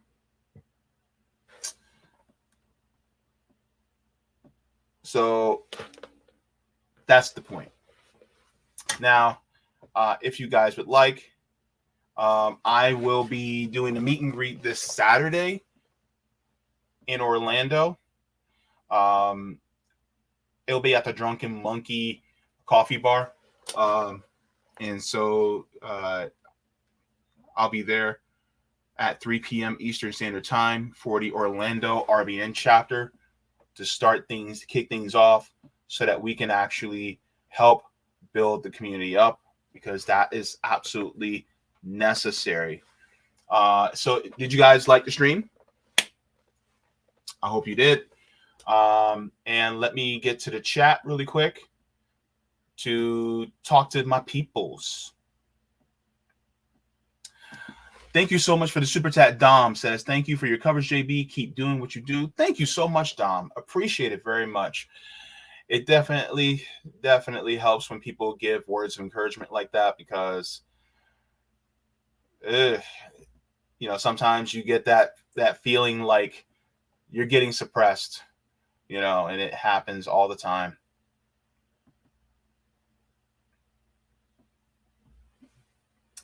Rondo says Obama is third generation CIA and is allegedly from Hawaii. Obama doesn't give an F. Yeah. Oh my goodness.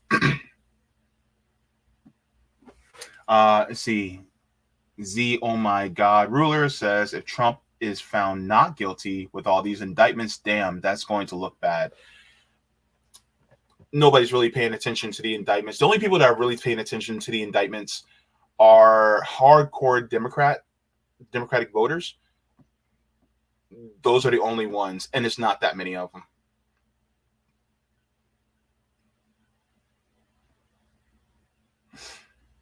Unemployed scholar says the indigenous Hawaiians need to get back control of Hawaii, their land. I agree. The thing is that it comes with building a coalition with all of us in order to make that happen.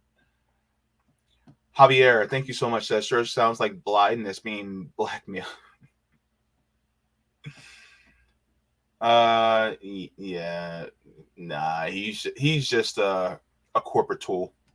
Give him the boot says, I mean, Biden's Katrina is East Palestine and now Hawaii on top of mass deportation, hush hush of the Haitian immigranta. East Palestine is also, man, Biden is just doing shitty.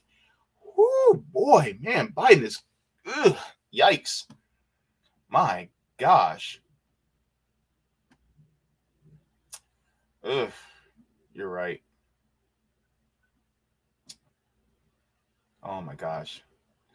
Ryan Wagner says the areas of Hawaii that are most desired to live on by Native Hawaiians are, get this, run under traditional Hawaiian land management principles that would have prevented this fire. Thank you so very much for that.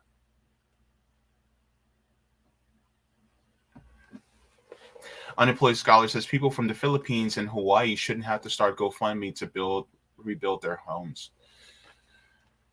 Ooh, nobody should. In fact, it's just sad to me that, they're having to go through what a lot of Black people had to go through during Hurricane Katrina and what a lot of white people are going through in East Palestine. Like, it's just crazy, because the thing is, ultimately, it's always about class. It always goes back down to class. And I'm not sure if how accurate it is, but apparently a lot of the big wealthy celebrities, nothing happened to their homes, which is weird. Allegedly, I'm going to say that. Zoe says, don't forget the dog shit legislation he passed to destroy Alaska. I have to look that up. But, yeah.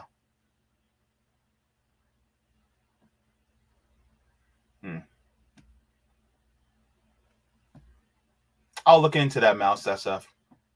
I got you. Rondo says Oprah's 2,000 acres is fine. Like, why? By the way, Oprah should not have any acres in Hawaii. I'm going to say it. She should not have any acres in Hawaii. No. Because the thing is that when it comes to their land, that land is really just stolen. That's what it is. And yes, Oprah Winfrey is a descendant of a stolen people. But just because you were stolen from your land in Africa and you're a descendant of African slaves doesn't mean that you get to perpetuate the same type of bullshit that was perpetuated by this country. It's just not right to me. It's like you're buying that land up, and now where that 2,000 acres of land that now Native Hawaiians can't be on, that's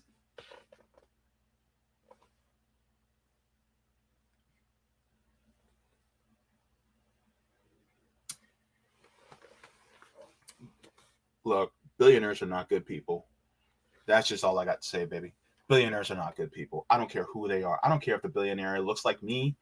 I don't care. Look, the billionaire could be a trans black woman that's disabled. I don't care. If they're a billionaire, they're not good.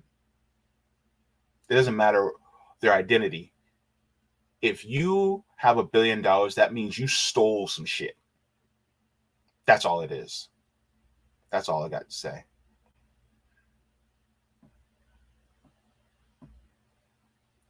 Dwayne says Orca could cure homelessness all by herself. No, see, the orcas are actually doing some good stuff. Hashtag White Gladys. White Gladys, she's carrying some revolutions on her back in the ocean. Do not insult orcas like that. Do not insult Dwayne orcas like that. Orcas are the real ones. Oprah, no, not so much. Soul Construct says BlackRock is going to buy the land that just burned in Maui. Yeah, I actually talked about BlackRock being one of the biggest investors and one of the biggest landowners in Hawaii, in Maui especially. I talked about that on RBN. So if you guys would like to, I think that clip came out this morning. So you guys can go to RBN and see my reporting on what happened in Maui. So yeah, so I just want to thank you guys. Please make sure to like the stream before you go. Let me check The Rock to make sure. Okie dokie. All right, I think we're both good on Rockfin and Rumble. And if you guys have not, then you guys can go to the Substack. If you guys want to get email notifications, go to jaybefaunt.substack.com to get email notifications to be notified of clips or live streams as well. And thank you so very much to all the people who are patrons on Patreon and Coffee. Without you guys, I would not be able to do this. Thank you so very much to all of you. As well as I will be getting into Assata Shakur's autobiography later this week, so you guys can read along with me. And in addition to, and furthermore, I will also be reading and continuing Laziness Does Not Exist by Dr. Devon Price. I cannot wait to get into that once more. And I think we're done with our Marxism class. So go ahead. I think RBN Live is live right now. So go ahead and go there. And Savvy Sabs will be live this evening. Oh, look. I think she's talking about something regarding the movie The Blind Side. I think she's talking about that tonight. I want to listen in because I know that it's bad. It's bad. Look, that story is going to be interesting. So go ahead and tune into her later tonight, as well as go into RBN Live. I'm sure they're talking about some interesting things. I think I may just go over, but I got to get me a drink first before I do that. So I may be a little bit late, but they already started already. But anywho, thank you so very much for everybody. Thank you so much to Miss Margaret Kimberley for joining me today. It was a pleasure. It was an honor. God, she's brilliant. And look, like I always tell everybody, water your plants, water yourselves, leave the world better than you found it. Look, and like I always say, smoke them if you got them. Drink them if you got them. If you ain't got them, then laugh. Watch something funny because joy is revolutionary. And solidarity with all the people in Africa, because don't let the West continue to bully you around. Keep up the good fight, because you guys matter. Your sovereignty matters. And your self-determination matters. And to all my peoples around the world, and to us, especially you, yep, you that's watching on the screen right now, mwah, forehead kisses, because you matter. And stay classy, folks. Maybe I should put on some pants. Nah. I guess. I'm going to give you another forehead kiss. Mwah. Bye!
Thank you.